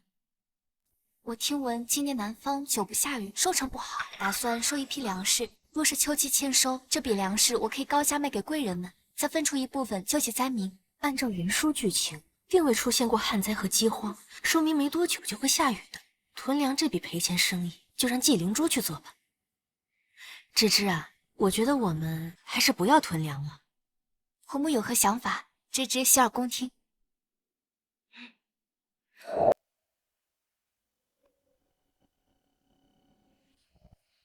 灵珠，你真的要全收了吗？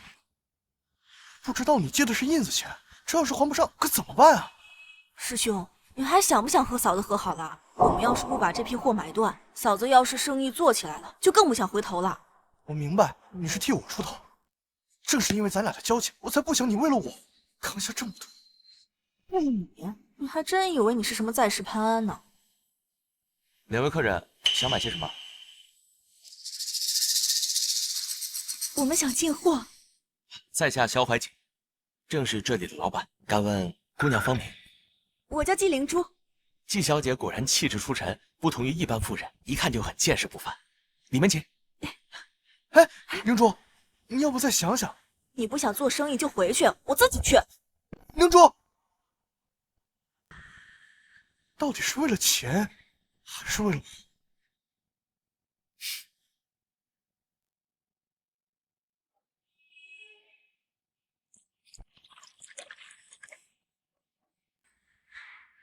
不知纪小姐想进什么货？我这儿可是京城最大的商行，要什么有什么。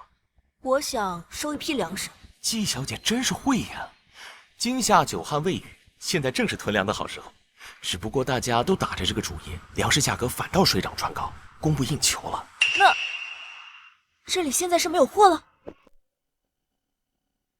不瞒纪小姐，萧某自己囤了一大批，以待来日。今天和纪小姐一见如故，愿意割爱50担白米，60两黄金即可。只希望事成之后，纪小姐能赏脸与萧某同游玉扈。承蒙萧公子厚爱。灵珠，他这是打你主意，你可别轻易答应他。这位是纪小姐您的一个朋友，他不懂，您别管他。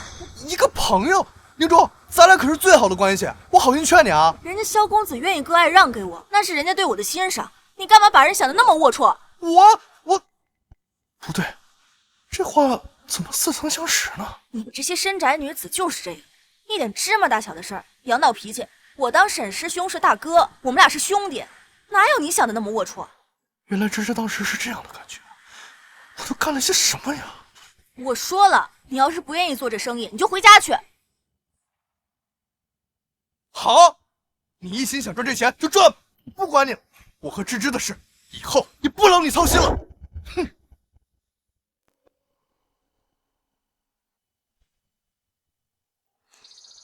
想干嘛？萧老板，我们想进货。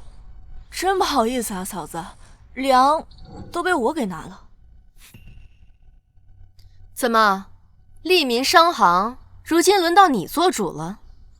这只要没成交，那就是价高者得。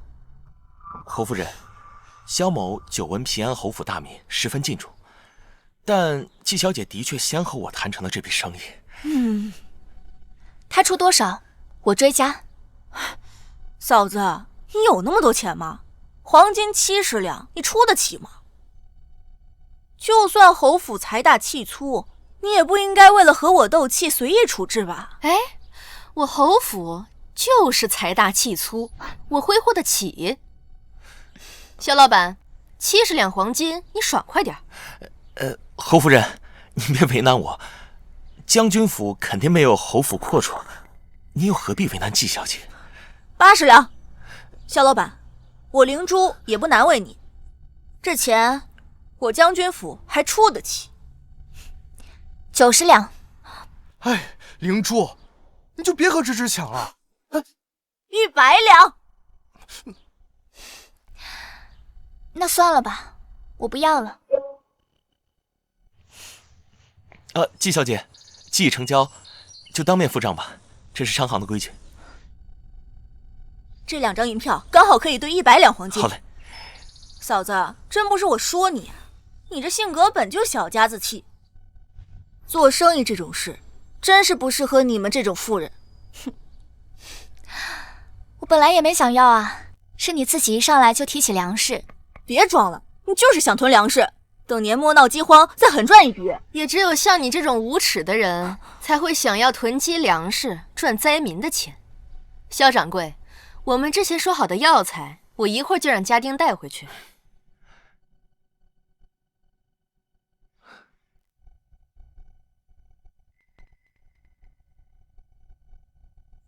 药材？你们不是要囤粮食吗？亏你口口声声瞧不起深宅妇人，标榜自己见多识广，我看这天下之事你是丝毫不知。昨日南方普遍降下甘霖，陛下也已经派人去修缮河道了，干旱问题不日就能解决。不可能，你们少诓我！京中各商行都囤了粮食，连肖老板也囤了粮。季小姐，买卖既已谈成，就不能反悔喽。至于游船之事，再说吧。你们什么意思啊？意思就是你亏大了。你们以前就认识啊？我与宋小姐是经商时就相识，只可惜她心里当初只有你。如今她既已和离，我巴不得明日就带聘礼去提亲。你敢提亲试试？他已离我未娶，凭什么我不能提亲？芝芝，你难道真的这么快就要再嫁吗？我嫁与不嫁，与你何干？哎，你不是认为芝芝不如你的好兄弟吗？现在着急了？我看你这个好兄弟啊，脸色不太好，还是趁早带人家回去吧。完了，全完了。师兄，我都是因为你才亏了这么多钱啊！师兄，你刚刚可不是这样说的。芝芝，我们走。你放开我！师兄，放开我！芝芝，肖老板，感谢你今日陪我做这出戏。芝芝，我刚才对沈渊说的话，并非做戏，全都是我的真心话。能得到肖老板的青睐和欣赏，是芝芝的福气。只是我如今并无再嫁之意，感谢肖老板的厚爱。我明白的。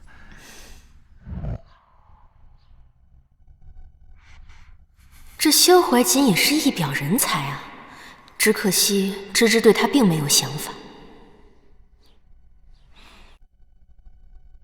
别难过，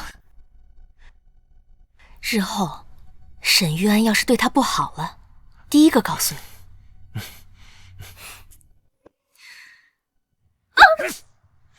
什么？没钱还？没钱还，你还敢找我借100两黄金？还以为将军府是以前的地位吗？季将军早已是酒囊饭袋了。我告诉你，7日之后，你要是再还不了钱，我就搬空你家，把你送窑子里去。别，住手！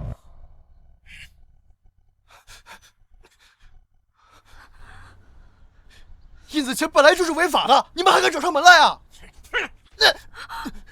哪来的小白脸？你也不打听打听，老子什么来头？太有分界，他是平阳侯府的二少爷，你找平阳侯府要钱去。灵珠，念在你曾经救过我才来相护，你竟然如此无耻啊！我无耻？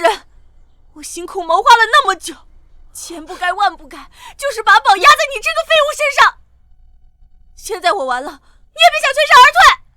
就别在这唱戏了。谁不知道他这2天被平阳侯府赶出来了？你若是想把钱要回来，只管找平阳侯府要。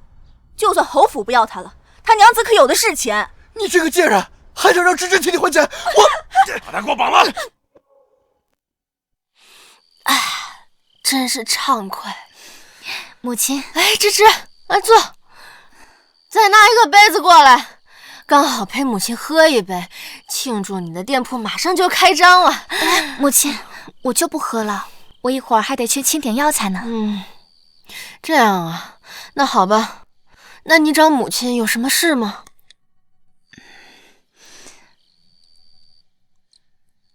母亲，虽然我和玉安已经签了这份和离书，但我想了很久，还是先不上城府衙了吧。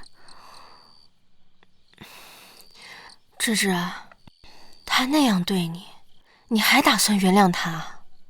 其实细想想，玉安他虽然执拗愚钝，但心并不坏的。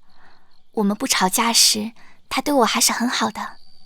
毕竟年少夫妻呀，舍不得也是正常的。若你这次原谅他，他日后再辜负你呢？我绝不姑息，我就只给他一次改过自新的机会。母亲，你放心，我心里有数的。那这份和离书就放母亲这儿。若那小崽子下次再犯病，我就把这个拿出来给他好看。多谢母亲。夫人不好了，二少爷被人打得满脸是血，丢在门口。什么？李嬷嬷，你快带我去找他。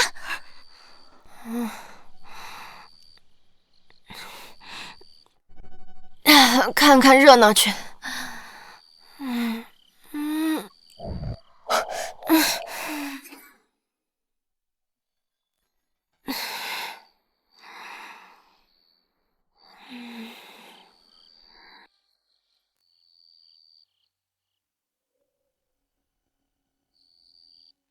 喝醉了就别去看热闹了。醉什么醉啊！我来这之前刚喝倒了几个客户。你小瞧我。这酿酒的方式不一样，这儿的酒方容易醉。依我看，咱们就别去了。解铃还需系铃人。有道理。你还挺聪明啊。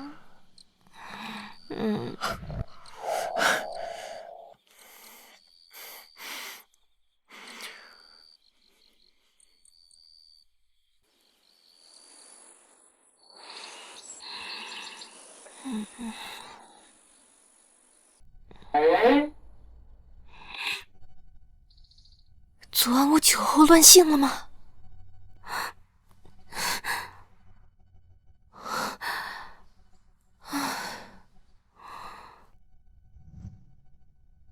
他昨晚就这样抱着我睡了一整晚。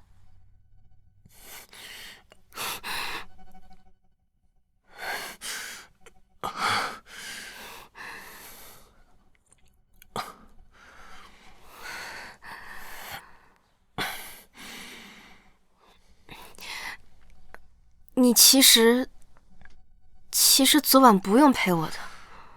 夫人喝醉了，照顾你是应该的。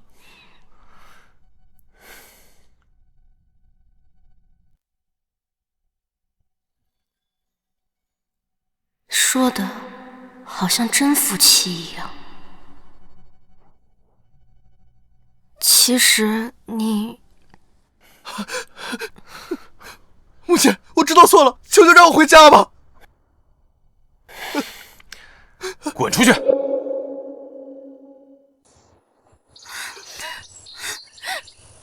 愿他不知您昨晚歇在母亲房中，扰您清梦，还请父亲见谅。母亲，您说的没错，我是蠢，是我没有看见纪灵珠阴毒的心思，叫芝芝受了许多委屈。可我真的知道错了。滚点！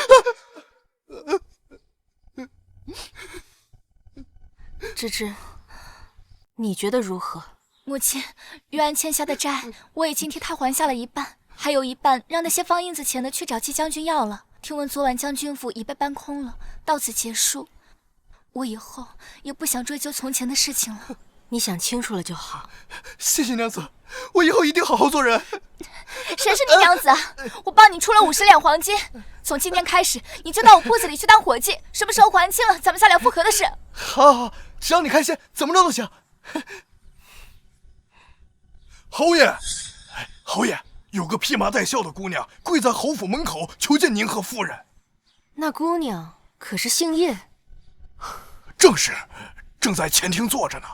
其他的什么都不肯说，老奴只好来请您了。夫人先去，我去更衣再来。北方边城一战甚是惨烈，叶家男丁悉数战死。叶夫人听闻噩耗，也跟着去了。叶家便只剩下一个孤女。早年叶老将军对沈叶有提携之恩，两家有意结亲，便给沈家幼子与叶老将军的小孙女叶玲珑定下了婚约。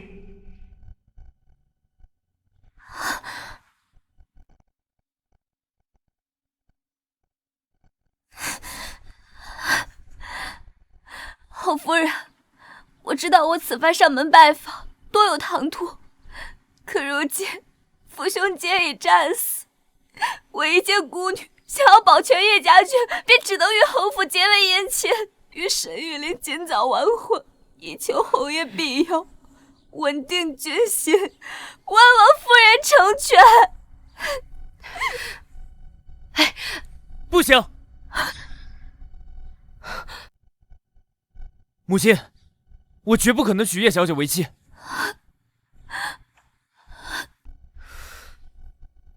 你这个混账东西！你这个时候与叶姑娘退婚，你置叶姑娘于何地？置叶家满门忠烈于何地？亏叶老将军以前还教你骑射，你就是这样狼心狗肺、忘恩负义的报答他的吗？不是的，母亲，正是因为不能辜负叶老将军对我的厚爱，我才不能违心娶了叶小姐。我已有了心仪的女子，如果我不爱叶小姐的话，娶她为妻，白白耽误了她的后半生。好一番冠冕堂皇、情真意切的说辞，要不是我看过原书，我还真觉得挺有道理。不管了，先打了再说。你是第一天知道自己有婚约吗？既然有了婚约，你就不应该爱上其他女子。我住手！谁叫你打玉林的？我不在府上，你还反了天不成？这就是搓磨原身多年的恶婆婆，沈燕的嫡母，多次挑拨原山和沈燕的关系，还将小孙子沈玉琳惯得昏庸无能，典型的搅屎棍。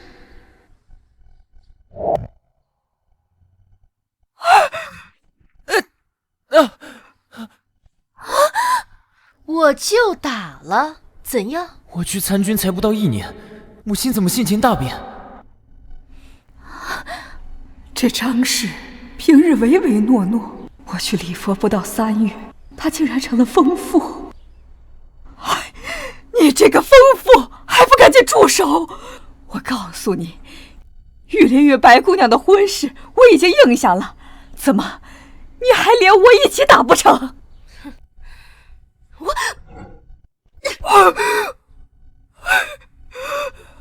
你连我也敢打！孙管家，将这恶妇拖去祠堂，家法处置。长则30，不，长则50大板，拉出去。孙管家，我的话你没听见吗？老太君，我不敢。母亲，你怎么能打祖母呢？放屁！我是要打你，你自己拿祖母当挡箭牌，你个不孝子孙！我岂有此理！接上老圣爷！沈郎，你没事吧？我没事儿。哦，对了，母亲，这位就是白姑娘，就是她把我从战场上救回来的。要不是她把我从死人堆里挖出来，我都没命回家了。我绝对不能辜负她。蠢货，救你的是叶玲珑，你奄奄一息时，是叶玲珑赶过去，一具具尸体翻掌，将你救出来，送到就近的营地。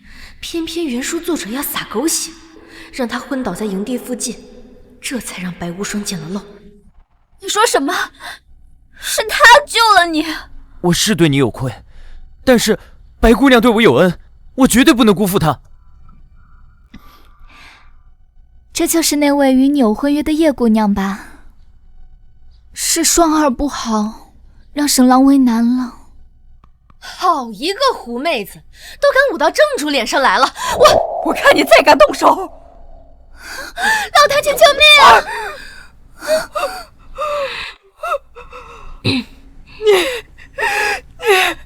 我要叫沈岩休了你！燕儿，你来的正好，这个江氏忤逆不孝，不敬婆母，可把我打成这样，你须得家法伺候，将他狠狠地训诫一顿。他要是不低头认错，就将他休了，以不孝之名扭送到官府。侯爷，沈玉琳这个孽畜，欺负叶姑娘一个孤女，叶家满门忠烈，现在就剩叶姑娘一根独苗了。这事要是传出去，人家岂不是要说我们侯府丧尽天良？我只不过是想教训一下这个不孝子，他居然拿婆母当挡箭牌，谁知老太君也昏了头，非说是我打他。你胡说！你打得那么准，还说不是打我，岂有此理！母亲本就因为身体不好，常年住寺吃斋，没想到病情愈加严重。没有，白姑娘精通医术，给我吃了人参大补丸，我如今已经大好了。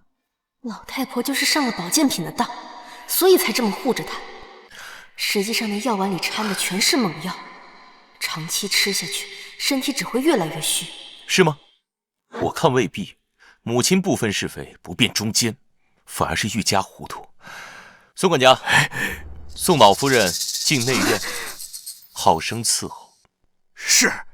沈燕，我是你的嫡母，你竟敢不听我的话！母亲，燕儿，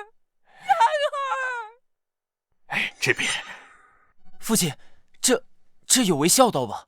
你还有脸跟我提孝道？来人！给叶姑娘准备上一间上好的厢房，其余闲杂人，一个送进柴房，一个送进祠堂。横开管押，等候发落。闲杂人，我？谁敢碰他，就从我身体上跨过去！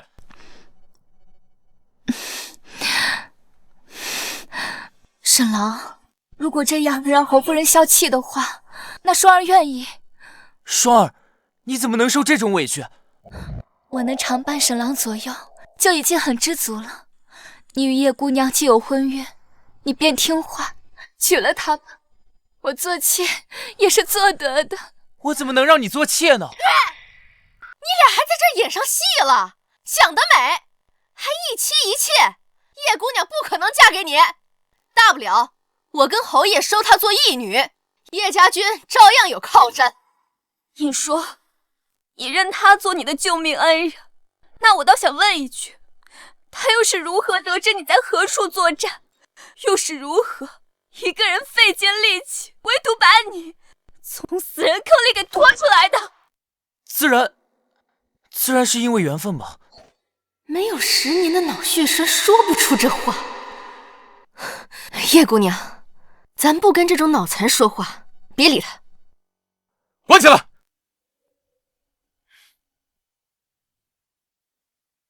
夫人，叶姑娘已安置妥当了。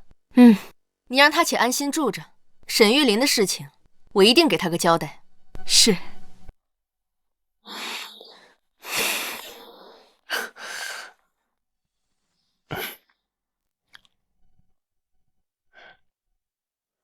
陆叶彦礼，你为什么要把那2个脏东西弄回来？你认出我了？你的小动作出卖了你。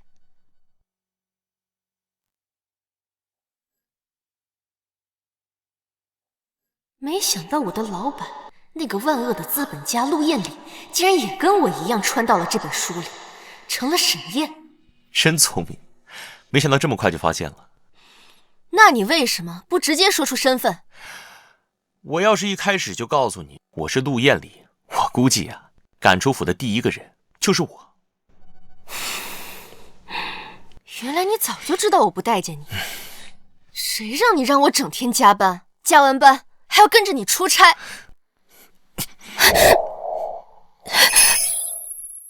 宁宁，我只想制造机会和你多待一会儿。我意识到这个战略制作的非常失败，所以穿书后我只想让你开心畅快。你怎么也穿过来了？难道你也出车祸了？我的车跟在你后边，一起被撞。什么？你跟踪我？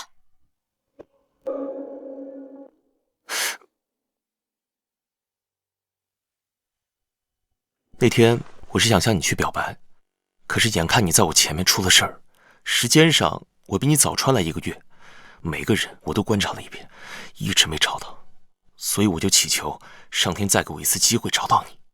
没想到那天发现你穿成我夫人，高兴的不敢说话，怕把你吓跑了。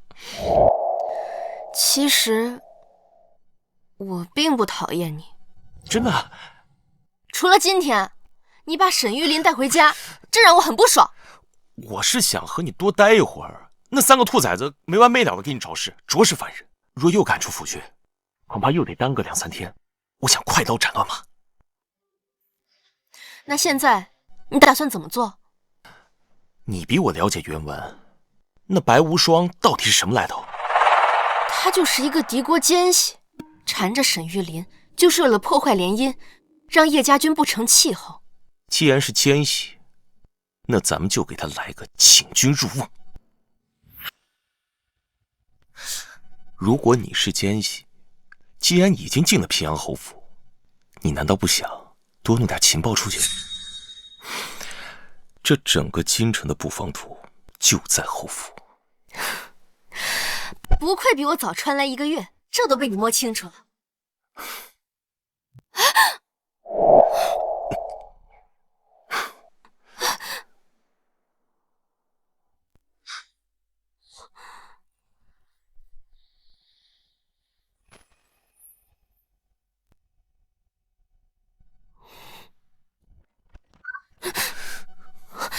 侯爷，三少爷偷跑了。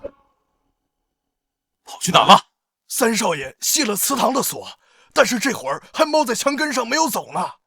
老奴估计他是想去柴房把白姑娘也带走，我已经派人悄悄地跟着他了。沈燕说的没错，着实是烦人。叫人盯着柴房，悄悄把柴房围住，不许任何人进出。我和侯爷这就过去。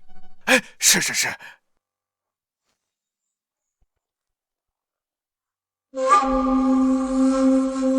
少爷，哎呀，痛啊！孙管家，你别声张，我不想为难你。你想为难谁？父亲、母亲，求求你们饶了双儿吧，她身子弱，一个人在柴房待不住的。她身子弱，那你自己去柴房看清楚。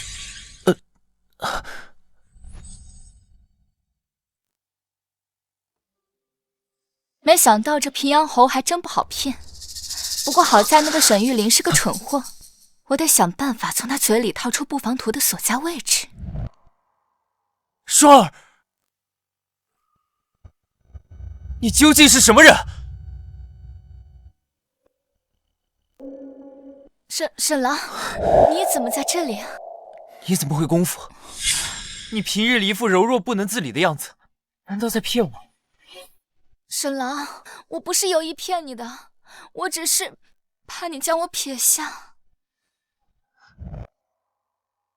即便如此，你也不该骗我，更不能伤及他人性命。我只是将他们打晕了，并没有伤害他们性命。沈郎，我只是想救你出去。他哪里是需要找你，他只是想要去窃取机要。母亲，这是什么意思？我就知道你这个傻儿子还要相信他。我让人去问你祖母，要了白无双给他的大补丸。林嬷嬷，是。三少爷，我请大夫检查过，这药丸里面有一味药只生长在敌国腹地，足以说明这位白姑娘就是个奸细啊！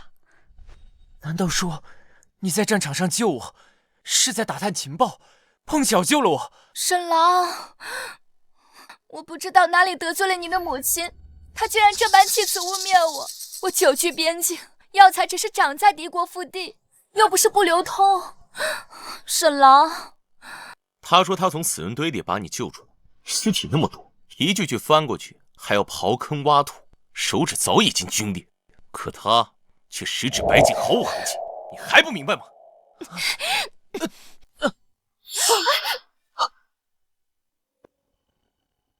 你们要是不放我走，我就杀了他。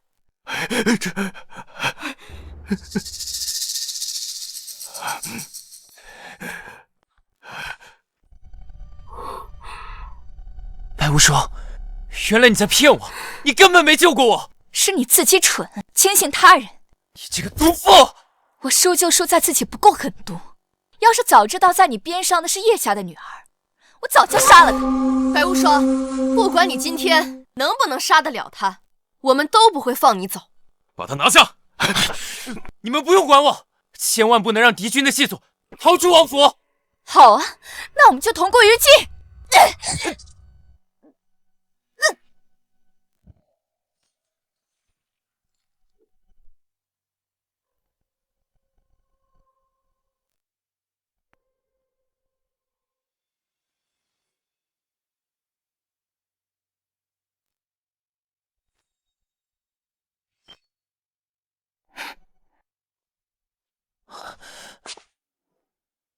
是你，原来是你。侯夫人说的对，我不找傻子做仆子。是我眼瞎，叶姑娘，你又救了我一次。举手之劳罢了，上阵杀敌本就是我们叶家人该做的。晴儿，慢点，别急。慢点，别摔着了。慢点。伯母，你没事吧？听闻府上来了刺客。我没事。一个敌国奸细，这不已经被叶姑娘给拿下了。叶姑娘好厉害呀！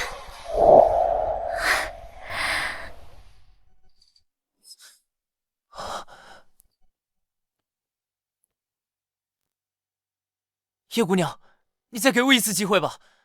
婚约你都能毁约，救命恩人你也能认错，给你机会有什么用啊？那你骂我，你打我，出气吧，这叫道歉？这么没诚意？你先扇自己几个巴掌再说吧。我不是人，我该死！叶姑娘，求求你了，给我一次机会赎罪吧。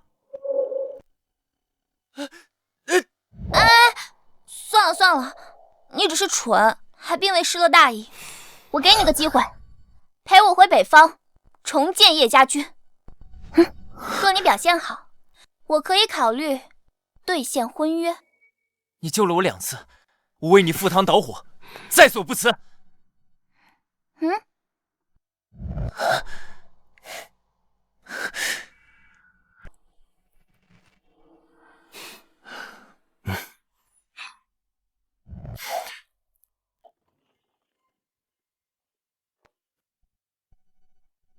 年年，我想搬回来住。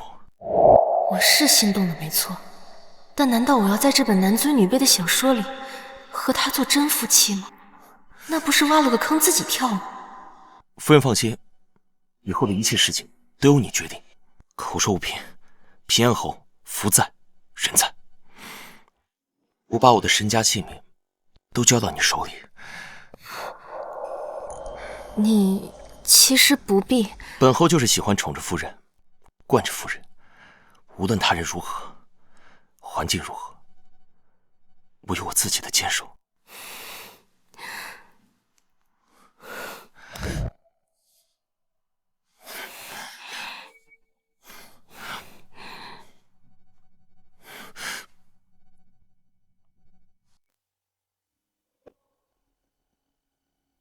听说侯爷昨晚睡在夫人房里了，这可是3年来破天荒头一回呢。太好了，侯爷和夫人终于和好了。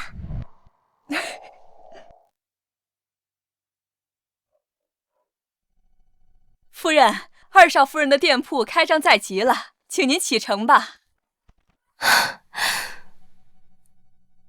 唉，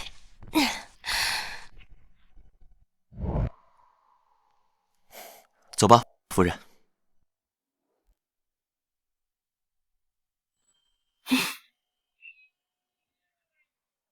里面请吧。里面请。真好，这一转眼，弟妹的第2间商铺都已经开业了。嫂子来了。时间过得可真快呀，我的小侄子都满100日了呢。你什么时候也要一个？3日前已经让玉安救回来了。夫人和侯爷来了。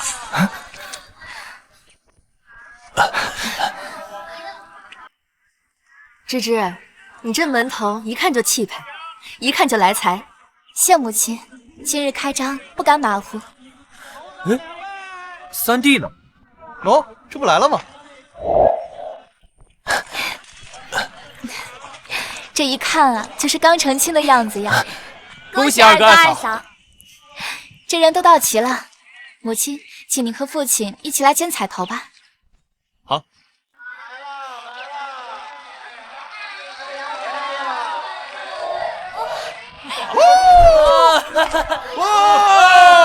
好，那就祝大家和和美美，恭喜发财！恭喜发财！